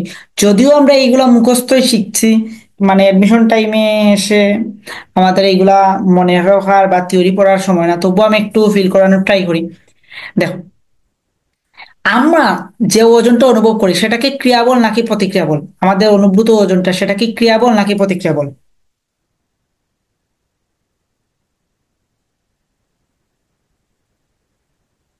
ফারহাত, ওকে। ক্রিয়া। জি না, আমরা যে ওজনটা অনুভব করি সেটা প্রতিক্রিয়া বল। কিরকম, খুব একটা সুন্দর একটা এক্সাম্পল দেখাই। তুমি, তোমার সামনে ফাঁকা স্পেস আছে না, এইখানে হাতটাকে জুড়ে প্রসারিত করো তো, তুমি কোনো কিছু বল ফিল করতে পারছো? না। বাট তুমি ওই সেম ভাবেই তোমার টেবিলের মধ্যে জুড়ে একটা বল প্রয়োগ করো তো, তাইলে তুমি কি একটা কোনো কিছু ফিল করতে পারছো? কারণ কি, তুমি টেবিলের উপরে ক্রিয়া দিছো আর টেবিলে তোমাকে প্রতিক্রিয়া দিছে, তার মানে তুমি ফিল করছো প্রতিক্রিয়া বলটা, ক্রিয়া বলটা তুমি ফিল করতে পারো নাই। সিমিলার কেস আমাদের ওজনের ক্ষেত্রে, আমরা আমাদের ওজনটা ফিল করি প্রতিক্রিয়া বলের ওজন, কখনোই ক্রিয়া বলের ওজন ফিল করি না। এর একটা বেস্ট এক্সাম্পল হইল, তুমি যদি উঁচু কোনো জায়গা থেকে লাফ দেও, তাইলে দেখবা তোমাকে ওই সামগ্রিক সময়ের জন্য তুমি ওজনহীন বা ভারসাম্যহীন মনে করছো, বাট অ্যাকচুয়ালি তো তুমি ওজনহীন না। বুঝাইতে পারছি? তার মানে আমরা যে জিনিসটা ফিল করি সেটা হইল প্রতিক্রিয়া বল। আমরা রিয়েল লাইফে যা কিছু ফিল করি সব কিছু হইল প্রতিক্রিয়া বল। এটা নিয়ে কারোর কোনো ডাউট আছে? যদি না থাকে তাইলে আমি এই স্টেটমেন্টটা খুব ইজিলি বুঝাইতে পারবো। দেখো, একটা বস্তু কি বলছে, ত্বরণে উপরের দিকে উঠে, তাইলে এখানে ত্বরণের ডিরেকশনটা হইলো উপরের দিকে। আচ্ছা, এখন দেখো এখানে যেহেতু আমরা উলম্ব বরাবর আছি, এই ক্ষেত্রে অবভিয়াসলি জি আছে। জির ডিরেকশন কোন দিকে? আমরা জানি কি নিচের দিকে। জির ডিরেকশন নিচের দিকে। এইটা হইল কি অবিকর্ষ বলের যে জিনিসটা, ক্রিয়া বলটা। কিন্তু আমরা কোন বলটা ফিল করি ভাইয়া? আমরা ফিল করি হইল প্রতিক্রিয়া বল। তাইলে জির ডিরেকশন মানে অবিকর্ষ ত্বরণের ডিরেকশন যদি নিচের দিকে থাকে, তাইলে আমাদের অনুভূত যে জিনিসটা সেটার ডিরেকশন কোন দিকে থাকবে? উপরের দিকে থাকবে। তাইলে দেখি আমরা একই দিকে আছে দুইটা ভেক্টর, একটা হইলো আমাদের এ ভেক্টর সেটা উপরের দিকে, আরেকটা হলো আমাদের জি ভেক্টর সেটা উপরের দিকে। তাইলে আমরা ভেক্টর অবভিয়াসলি তোমাদের মিনা আপু খুব ভালো করেই পড়াইছে যে সমজাতীয় ভেক্টর যদি একই দিকে ক্রিয়া করে তাইলে তাদের লব্ধির মানটা হয় সর্বোচ্চ এবং সেটা হয় দুইটা ভেক্টরের যোগফলের সমান। তাহলে এখানে লব্ধির ত্বরণটা হবে এ প্লাস জি। লব্ধি ত্বরণটা হবে আমাদের এ প্লাস জি। তাইলে আমাকে বলছে কি বস্তুর ওজন বা ঊর্ধ্বমুখী প্রতিক্রিয়া বল কত? তাইলে আমি জানি এখানে ত্বরণ তো পাইছি এ প্লাস জি। তাইলে আমাদের ওজনটা হবে বর ইনটু ত্বরণ। তাইলে ভর তো আমাদের এম আর ত্বরণ হইল এ প্লাস জি। এটা বুঝছি?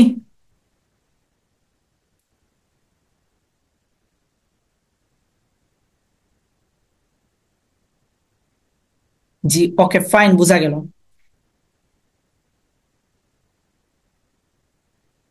ওকে, তারপরে দেখি আমাদের লব্ধি ত্বরণ, ত্বরণের কাহিনী তো বলছি।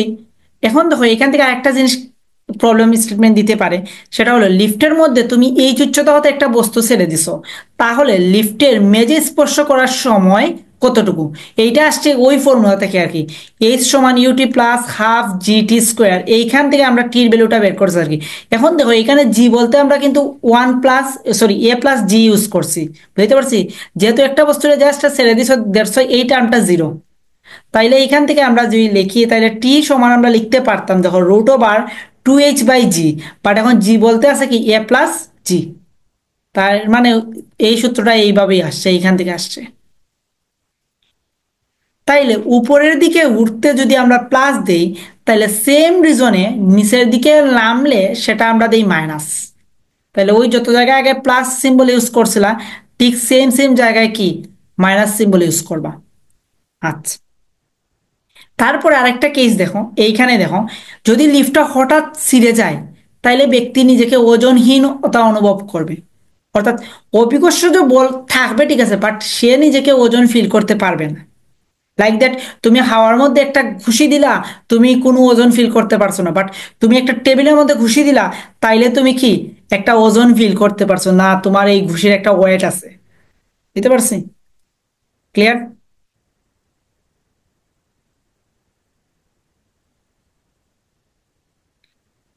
ওকে, তাইলে দেখো এই বাচ্চা লেভেলের ম্যাথটা আমি করিয়ে দেই না, এই বাচ্চা লেভেলের ম্যাথ আসোস রুয়েট ছয়ের সাথে আসছে আর কি। তোমরা সবাই এইটা পারবা, জাস্ট বসিয়ে দিলে আনসার শেষ। ব্যক্তি অনুভূত ওজন কত? ডাব্লিউ সমান হলো এম এ প্লাস জি, যেহেতু উপরের দিকে উঠছে। তাহলে এম এর মান হলো 60, এর মান হলো 2 আর জির মান হলো 9.8।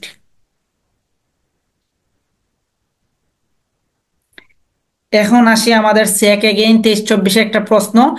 এইটা সেকে তো 23-24 আসছে, জিএসটি হইবার পর জিএসটি তে এই টাইপের ম্যাথ তিনবার আসছে, তিনবার।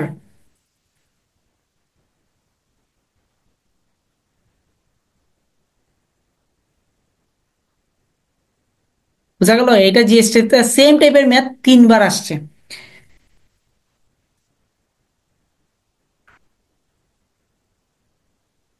হ্যাঁ, লিফট যদি ছিঁড়ে যায় তখন তার সাথে কোনো কিছু, লিফটের কোনো কিছু কানেক্টেড না, লাইক দ্যাট পড়ন্ত বস্তু হিসেবে সেটা কাজ করবে। আর পড়ন্ত বস্তু নিজেকে কখনো ওজন ফিল করে না।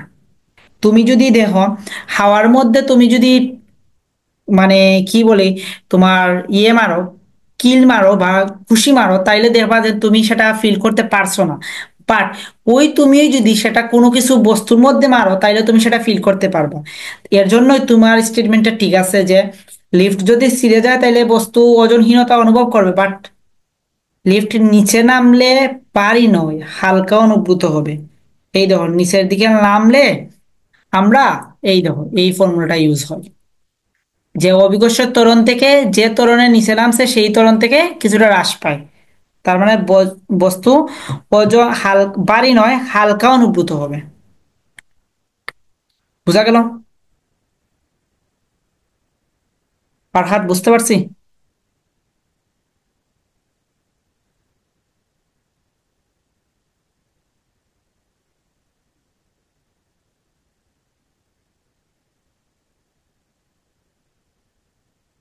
আচ্ছা, আমরা এখন এই প্রবলেমে যাই। এই প্রবলেমে কি ছিল, গাছ হতে 0.5 কেজি ভরের আম নিচে পড়ছে, বাতাসের বাধা দেয়া আছে 2.4 নিউটন, তাহলে ত্বরণ কত? এইখানে ত্বরণ বলতে কিন্তু লব্ধি ত্বরণ বুঝাইছে। তাইলে দেখি আমরা, একটা আম, ধরো এই আমটা নিচের দিকে পড়ছে, বুঝতে পারলাম? তাহলে এমনিতে যদি কোনো কিছু না থাকতো তাহলে কিসের জন্য পড়তো? অভিকর্ষ ত্বরণের জন্য পড়তো। 9.8 ইনভার্স 2। এবং এইখানে বাতাসে একটা বাধা দিছে না? আচ্ছা, এখান থেকে তুমি ত্বরণ বের করতে পারো, বাতাসের বাধা দানকারী বল, তাহলে বাধা দানকারী ত্বরণ। তাহলে আমি এই ত্বরণটা এফ প্রাইমটা বের করে ফেলি। তাহলে 2.4 বাই হলো 0.5, দ্যাটস ওয়াই 4.8 ইনভার্স 2। তাহলে বাধা দানকারী ত্বরণ এইটা হইলো আমাদের কোন দিকে? এই যে উপরের দিকে। তাইলে এখন দেখো আমাদের লব্ধি ত্বরণটা বের করতে হবে। এই ক্ষেত্রে লব্ধি ত্বরণটা হবে, এ নিটটা হবে জি মাইনাস এফ প্রাইম। তাইলে 9.8 মাইনাস 4.8, তাহলে এইটা করলেই আসবে কত? 5 মেবি। তাইলে বাধাদানকারী ত্বরণ বা, তাহলে ত্বরণ কত? ত্বরণ হইলো 5 ইনভার্স 2। এই ত্বরণে সে নিচের দিকে ড্রপ করছে। বুঝা গেল এটা?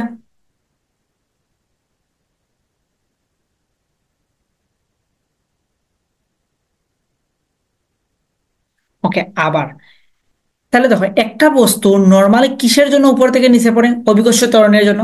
তাহলে অভিকর্ষ ত্বরণটা আমাদের খাড়া নিচের দিকে 9.8। আচ্ছা, এখন দেখো অভিকর্ষ ত্বরণে তো পড়ছে, কোনো সমস্যা নাই, বাট এই প্রবলেমের মধ্যে বাতাসের একটা বাধা দিছে। তাহলে বাতাসের বাধা বা ওই যে আগে বলছিলাম ঘর্ষণ বলটা কিভাবে থাকবে? আমাদের গতির বিপরীত দিকে থাকবে। তাইলে বস্তুটা যেহেতু নিচের দিকে পড়ছে, তাহলে বাতাসের বাধাটা কোন দিকে থাকবে? এই দিকে থাকবে। লাইক দ্যাট, আমরা ছোটবেলায় কিন্তু ওই যে স্কুলে, প্রাইমারি স্কুলে আমাদের কিন্তু ওই যে বার্ষিক ক্রীড়া প্রতিযোগিতা হইতো না?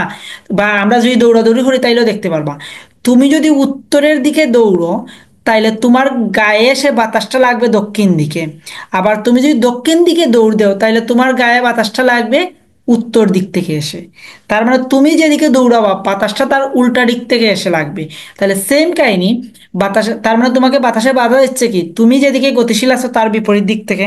তাইলে দেখো বস্তুটা তো নিচের দিকে পড়ছে, তাইলে বাতাসে বাধা দিবে কোন দিকে? উপরের দিকে। তাইলে তোমাকে বলছে ত্বরণ বের করার জন্য, তাহলে ত্বরণ একই জায়গায় কিন্তু দুইটা ভেক্টর রাশি থাকলে আমরা তার লব্ধি নিয়ে কাজ করতে হয়। যেহেতু এই দুইটা ডিরেকশন বিপরীত দিকে, তাইলে তাদের লব্ধিটা হবে তাদের বিয়োগফলের সমান। তাইলে এইখানে হইব 9.8 মাইনাস 4.8। এখন 4.8 কিভাবে আসছে? দেখো বাধাদানকারী ত্বরণ দেয়া আছে কত? 2.4। আর বস্তুর ভর দেয়া আছে কত? 0.5।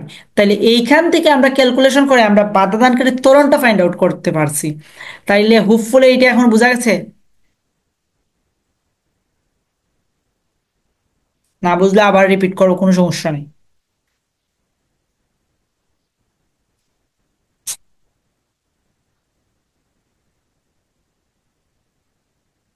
তোমরা যারাই আছো, আমি বলি যে মেসেজ টেক্সট না করে তোমরা আনমিউট করে কিন্তু প্রশ্নটা বলতে পারো, তাইলে কিন্তু বেটার হয়।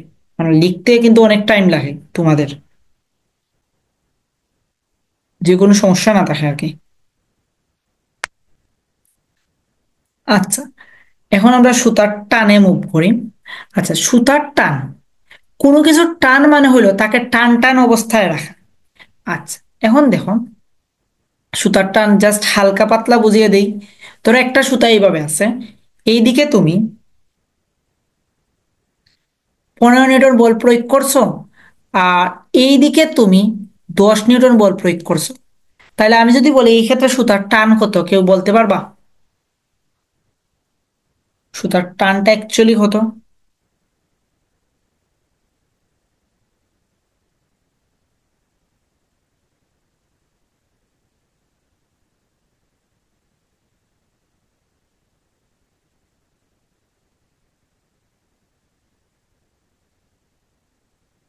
আচ্ছা, বলে দিই। আগেই বলছি সুতার টানটা হইলো কে, কোনো একটা জিনিসকে টান টান অবস্থায় করে রাখা। তাইলে তুমি এইদিকে ইউজ করছো 10 নিউটন বল, এইদিকে ইউজ করছো 15 নিউটন বল। তাইলে এইখানে ভারসাম্য থাকার জন্য এই যে 15 নিউটন বলের কিন্তু দুইটা পার্ট আমরা করতে পারি, একটা 10 আর একটা হলো 5। এই 10 নিউটন বল প্রয়োগ করলেই কিন্তু সুতাটা দুই দিকে টান টান হয়ে ব্যালেন্স অবস্থায় থাকবে। তাইলে এই ক্ষেত্রে সুতার টান বল হইলো আমাদের 10 নিউটন। এখন কথা হলো তাহলে অবশ্য 5 নিউটনটা কি করবে, যেহেতু এইদিকে বলটা বেশি আছে, তাহলে এই যে 10 নিউটনে টান টান হয়ে সে 5 নিউটন বলে সামনের দিকে যাবে। বুঝাইতে পারলাম এখানে? জি ভাইয়া। ওকে। তাহলে দেখো টান বল এগেন সেম ওই ক্রিয়া প্রতিক্রিয়ার মতো, টান বল জোড়ায় জোড়ায় ক্রিয়া করে। আর একটা তারকে টান টান করতে প্রয়োজনীয় বলটাই হলো টান বল, তাহলে এইখানে টান বলটা হলো আমাদের 10। আচ্ছা, এখন শেষ আমাদের মোটামুটি রৈখিক ট্রাম গুলা শেষ, এখন চলো আমরা কৌণিক ট্রামে মুভ করি। সো কৌণিক, এইটা কিন্তু আমাদের ফিজিক্স তৃতীয় অধ্যায়ের পড়াশোনা আর কি, এখন যা পড়বো এটা তৃতীয় অধ্যায়ের। বাট আনফরচুনেটলি তৃতীয় অধ্যায় তো আমাদের শর্ট সিলেবাসে নাই, এর জন্য আমি এখানে একটু ডিটেলসে বোঝানোর ট্রাই করব।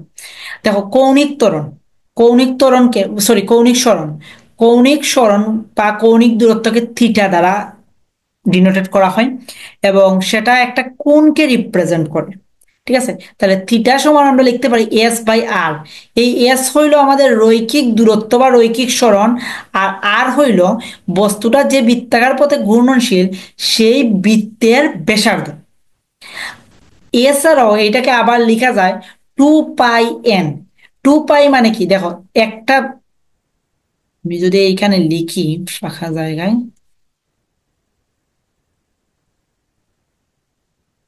ওকে,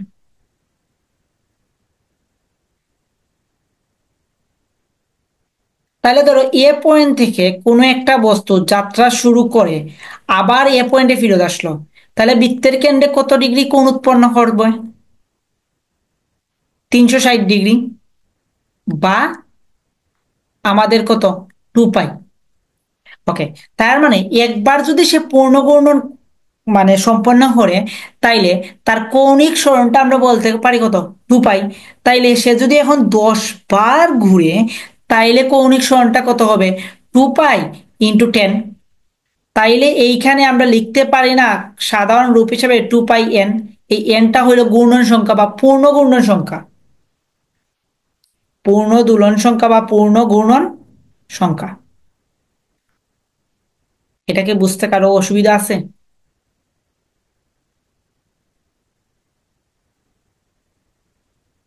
ওকে, এখন আমাকে বলো যে কৌণিক সরণের একক এবং মাত্রা কি হবে। কৌণিক সরণের একক এন্ড মাত্রা কি হবে?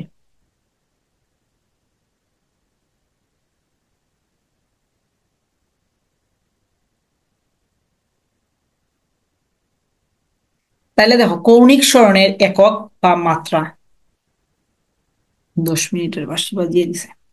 আচ্ছা, তাহলে কৌণিক সরণের একক কি হবে? এককটা হবে রেডিয়ান। কারণ যেহেতু কি নির্দেশ করে, আমাদের একটা কোণ নির্দেশ করে, তাহলে কোণকে আমরা রেডিয়ানে ইউজ করি, আর মাত্রা নেই, কৌণিক সরণের কোনো মাত্রা নাই।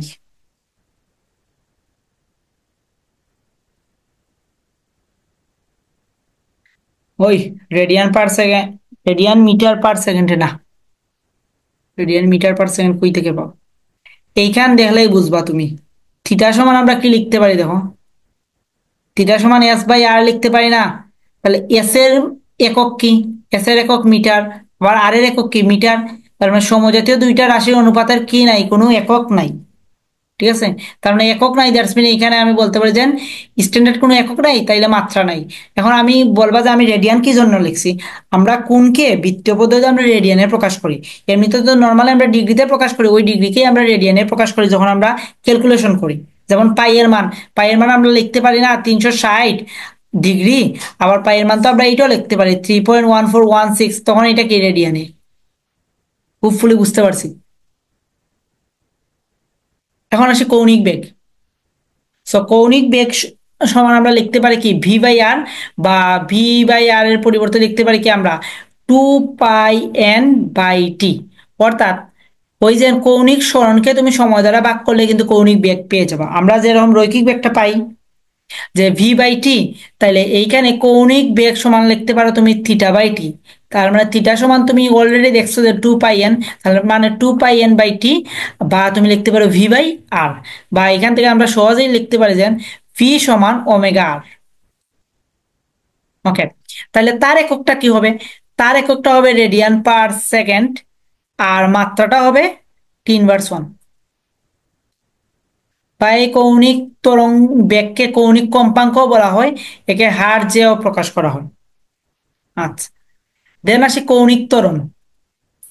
সো কৌণিক ত্বরণকে আলফা দ্বারা প্রকাশ করা হয়, তাহলে কৌণিক ত্বরণটা কি হবে? বেগকে তুমি সময় দ্বারা ভাগ করলে তো কৌণিক ত্বরণটা পেয়ে যাবা। তাহলে কৌণিক বেগ হলো ওমেগা আর, এবং কৌণিক সময় তো আর টি। তাইলে আমরা কৌণিক ত্বরণ সমান লিখতে পারি আলফা সমান লিখতে পারি ω/t। তাহলে তার ইউনিটটা হবে রেডিয়ান/2, আর মাত্রা হবে T−2। তাহলে হোপফুলি এতটুকু বোঝা গেছে। আচ্ছা, এখন দেখো আমাদের কিছু ফর্মুলা আছে। এই ফর্মুলা দেখো, তোমাদের কাছে পেইন মনে হইতে পারে এই ফর্মুলাটা, বাট অ্যাকচুয়ালি এই ফর্মুলাটা না আমাদের রৈখিকের যে ফর্মুলাটা সিমিলার ওয়েতে ফর্মুলা। দেখো রৈখিকের ক্ষেত্রে তুমি কি জানতা? ইএস সমান তুমি জানতা না ইউটি প্লাস হাফ এটি স্কোয়ার। তাহলে কৌণিকে তো এখন এই সরণটাকে আমরা লিখি কি থিটা, আর ইউকে লিখি আমরা ω0। ওকে, আর টি তো আর টি, একে লিখি এখন আলফা আর টি²। তাহলে দেখো এই দেখো সমীকরণ আর এই সমীকরণটা কি আমাদের সেম না? এখানে সবগুলো সমীকরণ রৈখিকের সমীকরণ তোমাদের 9-10-এ পরিচিত, যদিও তোমাদের ইন্টারে ছিল না গতিবিদ্যা, বাট 9-10-এ তো ছিল। সো 9-10-এ যেহেতু পরিচিত, তাহলে ওই জিনিসগুলোকে জাস্ট একটু ট্রান্সফার করে নিচ্ছে আর কি। আমাদের রৈখিকে ভি যেটা ইউজ করি, কৌণিকে সেটা ওমেগা, রৈখিকে যেটা ইউ, কৌণিকে সেটা ω0, রৈখিকে যেটা এ, কৌণিকে সেটা আলফা, রৈখিকে যেটা এস, কৌণিকে সেটা থিটা। আরো কিছু জিনিস অ্যাড কইরা দেই।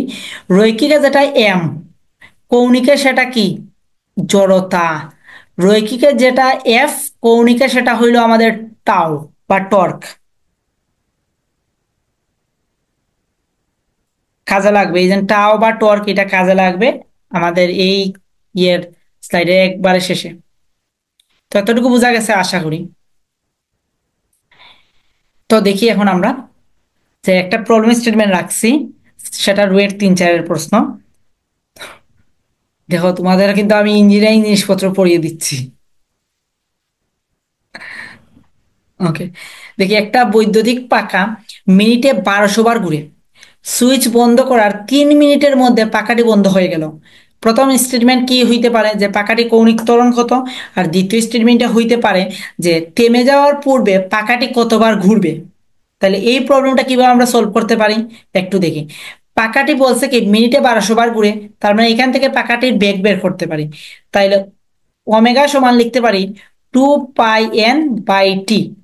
তাইলে 2π ইন্টু হইল 1200, আর এটা মিনিটে গড়ে না, তার মানে 60। তাহলে এইখান থেকে আমরা পাইবো যে ভ্যালুটা পাইবো এটা হলো আমাদের ওমেগার ভ্যালু। তার মানে এটা ইউ নটও বলতে পারো, সরি ওমেগা নটও বলতে পারো। এখন বলছে কি এইটা এতবার ঘুরতে আছে। এখন কি আছে, সুইচ বন্ধ করার 3 মিনিটের মধ্যে পাখাটি বন্ধ হয়ে গেল। তার মানে টির মান হইলো 3 মিনিট, মানে হইলো 180 সেকেন্ড। ওকে, তারপর বন্ধ হয়ে গেছে, তার মানে ব্যাগটা থেমে গেছে, তার মানে ওমেগার মান 0। তাহলে আমাকে বলছে কি কৌণিক ত্বরণ কত, 150 আলফা বের করার জন্য।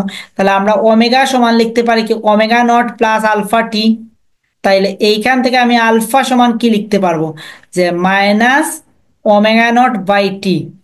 তাইলে এই যে মাইনাস তো বসাইলাম, আর এইখান থেকে এই ভ্যালুটা বসাইবা ω0, আর টির মান বসাইবা এখন 180। তাইলে এইটা আমাদের প্রবলেম স্টেটমেন্ট এ সলভ শেষ। এখন দেখি বিটা কি বলছে। বিটা বলছে থেমে যাওয়ার পূর্বে পাখাটি কতবার ঘুরবে, দ্যাটস ওয়াই এন এর ভ্যালুটা বের করতে হবে তুমি। তাহলে 3 মিনিটের মধ্যেই তো থামে, তাইলে এখন আমরা দেখি যে কতবার ঘুরবে সেটাই তো বের করতে হবে। তাহলে এইটা খুবই ইজি,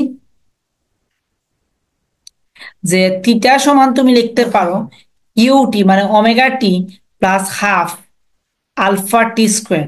এখানে কিন্তু সবগুলার ভ্যালু তুমি জানো, টির ভ্যালু হইলো 180, আলফার ভ্যালু তো অলরেডি বের করছো, আর ওমেগার ভ্যালু তো দেই আছে, ওমেগা বলতে ওমেগা নট আর কি। তাহলে এই প্রবলেম স্টেটমেন্ট থেকে এখন দেখো থিটা সমান আমরা কি লিখতে পারি, 2 পাই এন। তাইলে এই কাহিনী থেকে আমরা এন এর মানটা বের করে ফেলবো, 2 পাইকে ওইদিকে ভাগ হিসাবে নিয়ে নিব। দ্যাটস ওয়াই এই যে omega naught plus half alpha T square by হইল 2 পাই। বুঝা গেছে এইটা?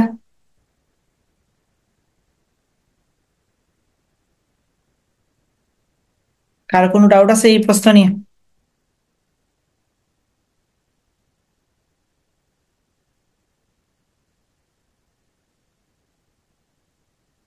না, এখানে পাই হইল 3.1416। আমরা ম্যাথমেটিক্যালের ক্ষেত্রে পাইয়ের রেডিয়ান ভ্যালুটা ইউজ করি।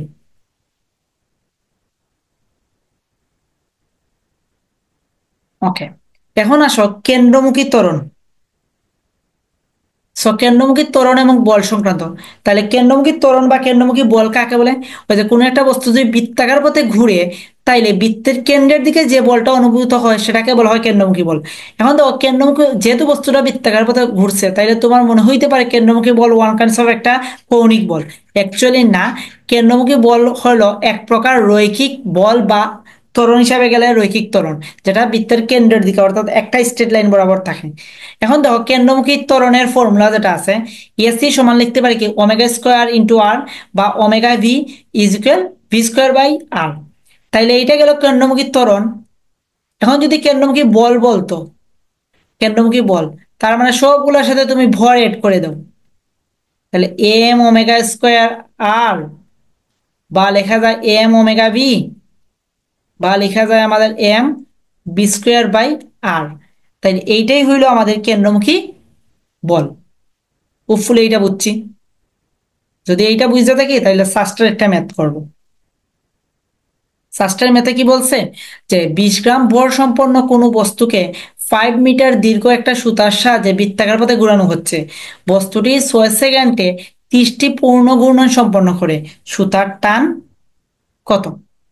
তাহলে এখানে সুতার টান বলছে না, তাহলে টানটা ওই বললাম না যে টান টান অবস্থায় রাখার জন্য, ধরো এইখানে বৃত্তাকার পথে ঘুরছে, এই যে সুতা দ্বারা তুমি বস্তুটাকে ঘুরাচ্ছ, তাইলে বস্তুটায় কি স্পর্শক বরাবর বাইরের দিকে একটা বল অনুভব করবে।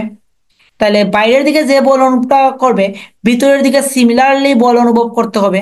ওই একটু আগে যখন বুঝাইছিলাম আমি সুতার টানে, এই যে এইখানে যে দুইটা সুতা এইভাবে এলোমেলো আছে, এইদিকে তুমি দিচ্ছ কত, যে 15 নিউটন বল, আর এইদিকে দিচ্ছ তুমি 10 নিউটন বল। তাইলে সুতার টান বল কত হবে, যে সর্বনিম্ন বলটা 10 নিউটন বল। এইখানে সুতার টানটা হবে 10 নিউটন বল। তাহলে এইখানে যে জিনিসটা হবে সেটা হবে যে তোমার সুতার টানটা হবে কেন্দ্রমুখী বলের সমান। তাইলে এখানে টি সমান লিখতে পারি এম ওমেগা স্কোয়ার আর, বা এখানে কি দেওয়া আছে? ছবিতে দেওয়া আছে 30টি পূর্ণ ঘূর্ণন সম্পন্ন করে।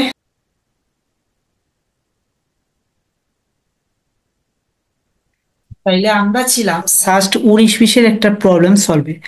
সেখানে কি বলছিল, যে 20 গ্রাম ভর বিশিষ্ট কোনো বস্তুকে 5 মিটার দীর্ঘ একটি সুতার সাহায্যে বৃত্তাকার পথে ঘোরানো হচ্ছে। বস্তুটি 6 সেকেন্ডে 30টি পূর্ণ ঘূর্ণন সম্পন্ন করে। সুতার টান কত? তাহলে এই ক্ষেত্রে সুতার টান হবে তার কেন্দ্রমুখী বলের সমান। তাহলে কেন্দ্রমুখী বলের ফর্মুলা দেখছিলাম আমরা, এম ওমেগা স্কোয়ার আর, বা M V square by R, বা M V omega, M V omega. Okay, তাইলে এইখানে দেখো যেহেতু 5 মিটার দীর্ঘ একটা সুতা দিছে, দ্যাটস ওয়াই এইখান থেকে এইখানে সুতার দৈর্ঘ্য হইল 5 মিটার। তাহলে এইটার ভ্যালু অর্থাৎ আর এর মান দেয়া আছে আমাদের 5 মিটার, তারপর এম তো দেয়া আছে। এখন দেখো আমার কি লাগবে, আমার হয় ওমেগা বের করতে হবে, না হয় ভি বের করতে হবে, এই দুইটার মধ্যে যে কোনো একটা বের করতে হবে। তাহলে তোমার ইচ্ছা, তুমি চাইলে ওমেগাটা বের করা ইজি হবে। কি জন্য ইজি হবে দেখো, তোমার সময়টা দেয়া আছে আর কয়টা পূর্ণ ঘূর্ণন সম্পন্ন হয় সেটা দেয়া আছে। তাইলে ওমেগা সমান আমরা জানি না, যে 2 পাই এন বাই টি। তাইলে এই ফর্মুলা অ্যাপ্লাই করলে কিন্তু আমাদের ওমেগাটা বের হয়ে আসবে। তাইলে এন এর মান এখানে কিন্তু 3, আর টির মান হইলো আমাদের 6। তাইলে দেখো 2 পাই × 30, পাই হইলো 6, দ্যাটস ওয়াই 5 মানে 10 পাই, ওমেগার মান 10 পাই। তাহলে এইখানে যদি আমি বসিয়ে দিই, এই ফর্মুলাতে যদি বসিয়ে দিই, তাহলে আনসার কিন্তু চলে আসবে 20 গ্রাম। গ্রামকে কেজিতে নিবা, তাহলে 20 × 10⁻³ ওমেগা স্কোয়ার, অর্থাৎ 10 পাই স্কোয়ার ইন্টু আর, আর এর মান কত দেওয়া আছে 5। এইখানে এই যে পাই, এই পাই এর মান বসাইবা 3.1416, তাইলেই আমাদের এই প্রবলেমটা সলভ হয়ে গেল। তো আশা করি এই প্রবলেম সবাই বুঝছি, এই প্রবলেমে কারো কোনো প্রবলেম দেখার কথা না। তারপরে দেখি ব্যাংকিং। সো ব্যাংকিং একটু ইম্পর্টেন্ট জিনিসপত্র আছে, জাস্ট ব্যাংকিং এইগুলোতে এত ঘুরিয়ে দেয় না, এখন যা পাই বা কোনো কিছুতে ঘুরিয়ে দেয় না, ডিরেক্ট তোমাকে রেডিমেড থাকবে।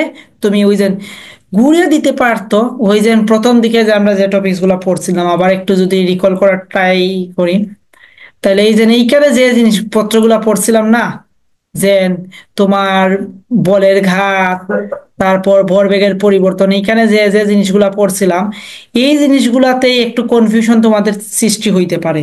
বাট এখন যে জিনিসগুলা পড়ছি না, এইগুলাতে কোনো কনফিউশন সৃষ্টি হবে না। এইখানের মধ্যে ডিরেক্ট ভ্যালু দেয়া থাকবে, জাস্ট বসাবা, মানে ভ্যালুগুলা নিবা, উত্তর প্রশ্ন দেখে সূত্র বসে বা আনসার সলভ হয়ে যাবে। বুঝতে পারছি। এবং নিউটনীয় বলবিদ্যাটা অনেকেই ভাবে যে কঠিন একটা জিনিস, বাট আমার কাছে সব থেকে মজার এবং ফিল করার মতো জিনিস হলো নিউটনের মেকানিক্স। তাহলে দেখি এখন ব্যাংকিং। তাহলে ব্যাংকিং কোণকে আমরা লিখতে পারি tan θ = v²/rg, বা এইচ সমান লেখা যায় v²L/rg। এইখানে কার পরিচয় কি সেইটা কি আমরা জানি? আচ্ছা, আমিও ভাবতাম কঠিন। ওকে, দেখি। তো এই টেন থিটা, এইখানে থিটার ভ্যালু কি? এই থিটাটা হইলো ওই যে ব্যাংকিং কোণটা, আর ভিটা কি, যে ওই যে মোড়ের মধ্যে সর্বোচ্চ কত বেগে মোড়টা নিতে পারবে, অর্থাৎ নিরাপত্তার বেগ। আরটা কি, ওই যে রাস্তার যে বাঁকের যে ব্যাসার্ধটা, আর যেটা তো আমরা জানি। আর এলটা কি? এলটা হলো রাস্তার প্রস্থ বা চওড়া, চওড়া বা প্রস্থ। তাইলে এখন যদি আমরা এই প্রবলেমটা দেখি, তাইলে কিন্তু খুব ইজিলি এটা সলভ করতে পারবো। বলছিলাম সব ডাটা দেয়া থাকে, তুমি জাস্ট বসাবা, আনসার পেয়ে যাবে। সো এইখানের মধ্যে যে প্রবলেমটা আছে সেটা যদি আমরা দেখি, একজন সাইকেল আরোহী ঘন্টায় 24 কিলোমিটার বেগে 30 মিটার ব্যাসার্ধে একটি বৃত্তাকার পথে মোড় নিচ্ছে, তাকে উলম্বের সাথে কত কোণে হেলে থাকতে হবে। ওকে, তাইলে এখানে বেগটা কত দেওয়া আছে? ঘন্টায় বলছে না, কিলোমিটার/আওয়ার। তাহলে ভি সমান দেয়া আছে 24 কিলোমিটার/আওয়ার। তাইলে ওই দেখো, থিটা বের করে, ইয়াস থিটা বের করা। ওকে, তাইলে অনেকে আবার আমি দেখিয়ে দিচ্ছি, যারা এককের কনভার্সেশনে ভুল করো, যদিও এটা সহজেই করা যায়, তবুও আমি এখানে একটু বুঝিয়ে দিচ্ছি। আমি বলছিলাম গত লাস্ট ক্লাসে, যারা দেখো নাই তারা আবার দেখে নিতে পারো, বা এখানেও আমি বলে দিচ্ছি, এককের কনভার্সেশনে আমাদের ভ্যালু যা আছে তাই রাখবো। তাহলে 24 আছে, এটা নিয়ে কোনো কাজ নাই, আমরা নিব এসআই এককে। তাহলে এই যে কিলোমিটার/আওয়ার, তাইলে আমরা কিলোমিটারকে নিতে হবে আমাদের মিটারে, আর ঘন্টাকে নিতে হবে আমাদের সেকেন্ডে। তাহলে এদের মধ্যে যে রিলেশনটা, এই রিলেশনটা আমাদের ফাইন্ড আউট করতে হবে। তাহলে আমরা জানি কি, 1 কিমি সমান হইল 1000 মিটার। তাইলে এইখানে 24 যদি বাদ দিই, তাহলে এখানে 1 কিমি আছে, তার মানে এখানে লেখা যায় আমাদের 1000 মিটার। তারপরে দেখো, এখানে আছে 1 আওয়ার, 1 আওয়ার সমান আমরা জানি 3600 সেকেন্ড। ঠিক আছে, তার মানে যে সংখ্যাটা দেওয়া ছিল এই সংখ্যাটাকে সাইডে রেখে বাকিগুলোকে আমরা ইউনিটের জাস্ট ট্রান্সফার গুলা করছি। এখন যদি তুমি ক্যালকুলেশন করো, তাইলেই কিন্তু তোমার যে রেজাল্টটা আসবে সেটাই হইলো তোমার কি, যে আমাদের মিটার/ইউনিটের রেজাল্ট। এটা শর্টকাটে করা যায় তো কিভাবে দেখো, 24কে 3.6 দ্বারা ভাগ করলে, অর্থাৎ কিলোমিটার/আওয়ার থেকে মিটার/সেকেন্ডে যাওয়ার ফর্মুলা হইলো, যে ভ্যালুটাই দেওয়া থাকবে এটাকে তুমি 3.6 দ্বারা ভাগ করে ফেলবা, শেষ। আর আমি দেখাইলাম একটু, মানে ডিপলি দেখাইলাম, যাতে অনেকেই তো ট্রান্সফার করতে পারি না, আমরা ইন্টার পাস করে ফেলি বা করে ফেলি, অনেকেই আমরা কিন্তু এই ইউনিট ট্রান্সফারটা পারি না। আচ্ছা, যার জন্য পেন খাইতে হয় আর কি। যাই হোক, তাইলে এখানে ভিটা দেয়া আছে, আরটা দেয়া আছে, এখন বলছে কি আমাদের থিটা বের করতে হবে। তাইলে এই যে প্রথম সূত্রটা অ্যাপ্লাই করলেই চলে আসবে, টেন থিটা সমান ভি স্কোয়ার বাই আর জি। তো আর এখানে আর কোনো কিছু বলার নাই আর কি, হোপফুলি তুমি পারবা। এখন আসো টর্ক ঘূর্ণন জড়তা, এইটুকু। এইখানে দেখো টর্ক, আমি বলছিলাম রৈখিক ক্ষেত্রে বলে যে কাজ করে, কৌণিক ক্ষেত্রে টর্কেরও কাজ সেম। রৈখিকের বল, কৌণিকের টর্ক। তাহলে রৈখিকের বলে কি কাজ করে? রৈখিকের বলে কাজ করে কোনো একটা স্থির বস্তুকে গতিশীল করে বা গতির দিক পরিবর্তন করে। সিমিলার কেস, কৌণিকের ক্ষেত্রে টর্কেও সেম কাজ করে, কোনো একটা অঘূর্ণনশীল বস্তুতে ঘূর্ণনের সৃষ্টি করে বা করার চেষ্টা করে। আচ্ছা, এইখানে দেখো আমি ভার্সিটি ক থেকে কিছু জিনিস লিখছি। সেটা হইল কি, যে বিভিন্ন আকৃতির বা শেপের আমরা লিখছিলাম জড়তার ভ্রামক বা ঘূর্ণন জড়তা। যেমন আই সমান লেখা যায়, যদি ফাফা সিলিন্ডার হয় তাহলে লেখা যায় এম আর স্কোয়ার। নিডের সিলিন্ডার হইলে আই সমান 1/2 এম আর স্কোয়ার, ফাফা গুলো হইলে 2/3 এম আর স্কোয়ার, তারপর নিডেড গুলো হইলে 2/5 এম আর স্কোয়ার। সরল দণ্ড হইলে, সরল দণ্ডের কিন্তু এটা সরল দণ্ড হইলে হবে না, এটা হলো মধ্যবিন্দুগামী অক্ষের সাপেক্ষে 1/12 এম এল স্কোয়ার। আর আয়তাকার পাতের ক্ষেত্রে 1/12 এ স্কোয়ার প্লাস বি স্কোয়ার। আচ্ছা, এরপরে দেখো ঘূর্ণন জড়তা বা জড়তার ভ্রামক, এই জিনিসটাকে কি করতে পারি আমরা? আই সমান আমরা লিখতে পারি এম কে স্কোয়ার। এইখানে কে কি, কেটা হইলো আমাদের চক্রগতির ব্যাসার্ধ। যদি কোনো জায়গায় তোমার চক্রগতির ব্যাসার্ধ উল্লেখ করা থাকে কোনো একটা ম্যাথে, তাইলে এই ফর্মুলার কোনো কিছুই লাগবে না। যদি চক্রগতির ব্যাসার্ধ দেওয়া থাকে তাহলে ডিরেক্ট সূত্র অ্যাপ্লাই করবে, আই সমান এম কে স্কোয়ার। আর যদি বস্তুর ব্যাসার্ধ দেওয়া থাকে লাইক দ্যাট, তোমাকে এই যে এইখানে দেয়া আছে যে জিনিসপত্রগুলা, ধরো সাপোজ ধরো একটা নিরেট সিলিন্ডার দেয়া আছে, তার ব্যাসার্ধ দেওয়া আছে আর, এই যে এই প্রবলেমের ক্ষেত্রে, তখন কিন্তু তোমার ফর্মুলাটা অ্যাপ্লাই করতে হবে।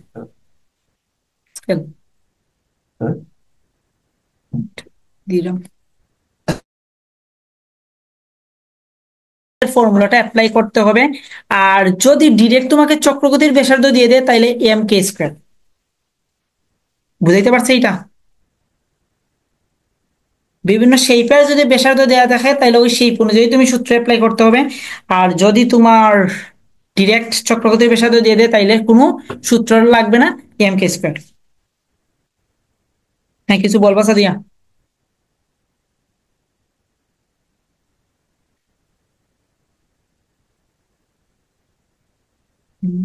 ওকে, তারপরে দেখি আমরা টর্ক।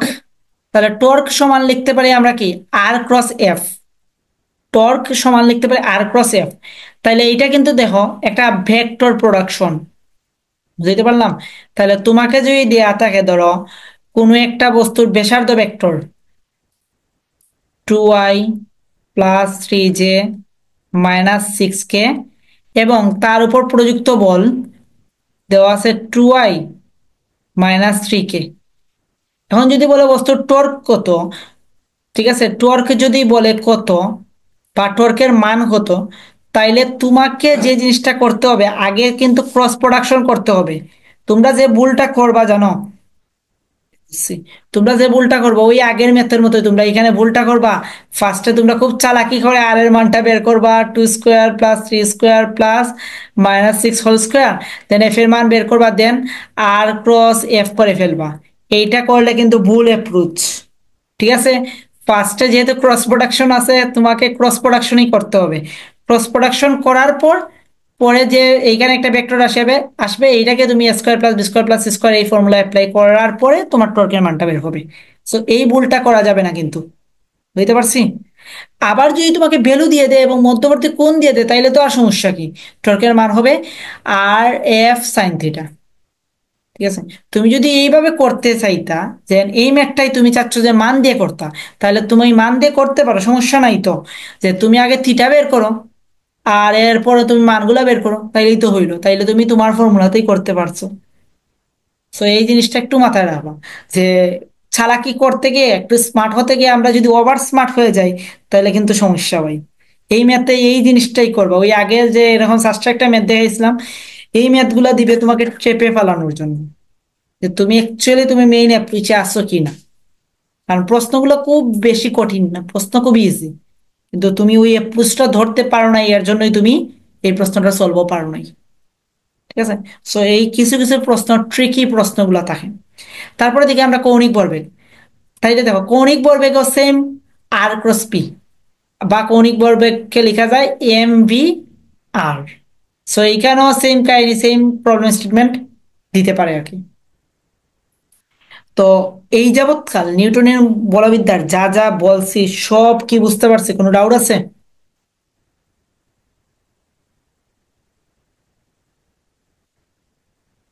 বুঝছি। আর কারোর কোনো ডাউট আছে? আমাদের কিন্তু নিউটনের মেকানিক্স শেষ। যে কোনো কিছু এই অধ্যায়ের কোনো কিছু জানার বা এনাদার কোনো কিছু কোনো প্রবলেম তাহলে সেটা বলতে পারো। ওকে, যেহেতু কোনো প্রবলেম প্রবলেম নাই, তোমরা এইখানে এখানের যে ইয়েটা দিছি ডিরেক্ট সূত্র অ্যাপ্লাই করলেই তো চলে আসবে। তো এই টাইপের ভার্সিটি কতে তোমরা পাইবা। বাকি সবগুলাই আমি টাইপ ধরিয়ে দিছি, সবগুলা মোটামুটি সূত্র এক্সপ্লেন করার ট্রাই করছি, প্লাস কিছু ম্যাথও আমি দিয়ে দেখে দিছি কিভাবে ম্যাথ আসতে পারে এইগুলার। সো সবগুলাই একটু ট্রাই করবা। স্লাইডটা দিয়ে দিব, আর স্লাইডে এইভাবে যেভাবে দাগানো আছে এই দাগানো স্লাইডটাই দিব। যে যে ক্লাস করছে হয়তো তোমরা যেহেতু ক্লাস করছো তাইলে তোমরা স্লাইড দেখলে তোমাদের রিমেম্বার হইতে পারো। আর ফ্রেশ স্লাইড দিব না আর কি। ঠিক আছে, দাগানো স্লাইডটাই দিয়ে দিব, তাইলে তোমাদের বুঝতে অসুবিধা হবে, সুবিধা হবে। আর এই ম্যাথটা দিছিলাম, এই ম্যাথটা কি কেউ ট্রাই করছো?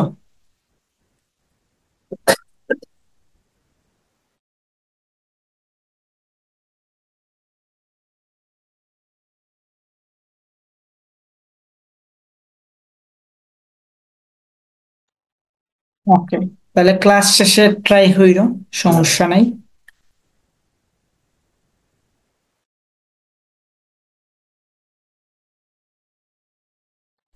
আজকে আর রসায়ন করাবো না, রসায়ন নেক্সট দিন করাবো না।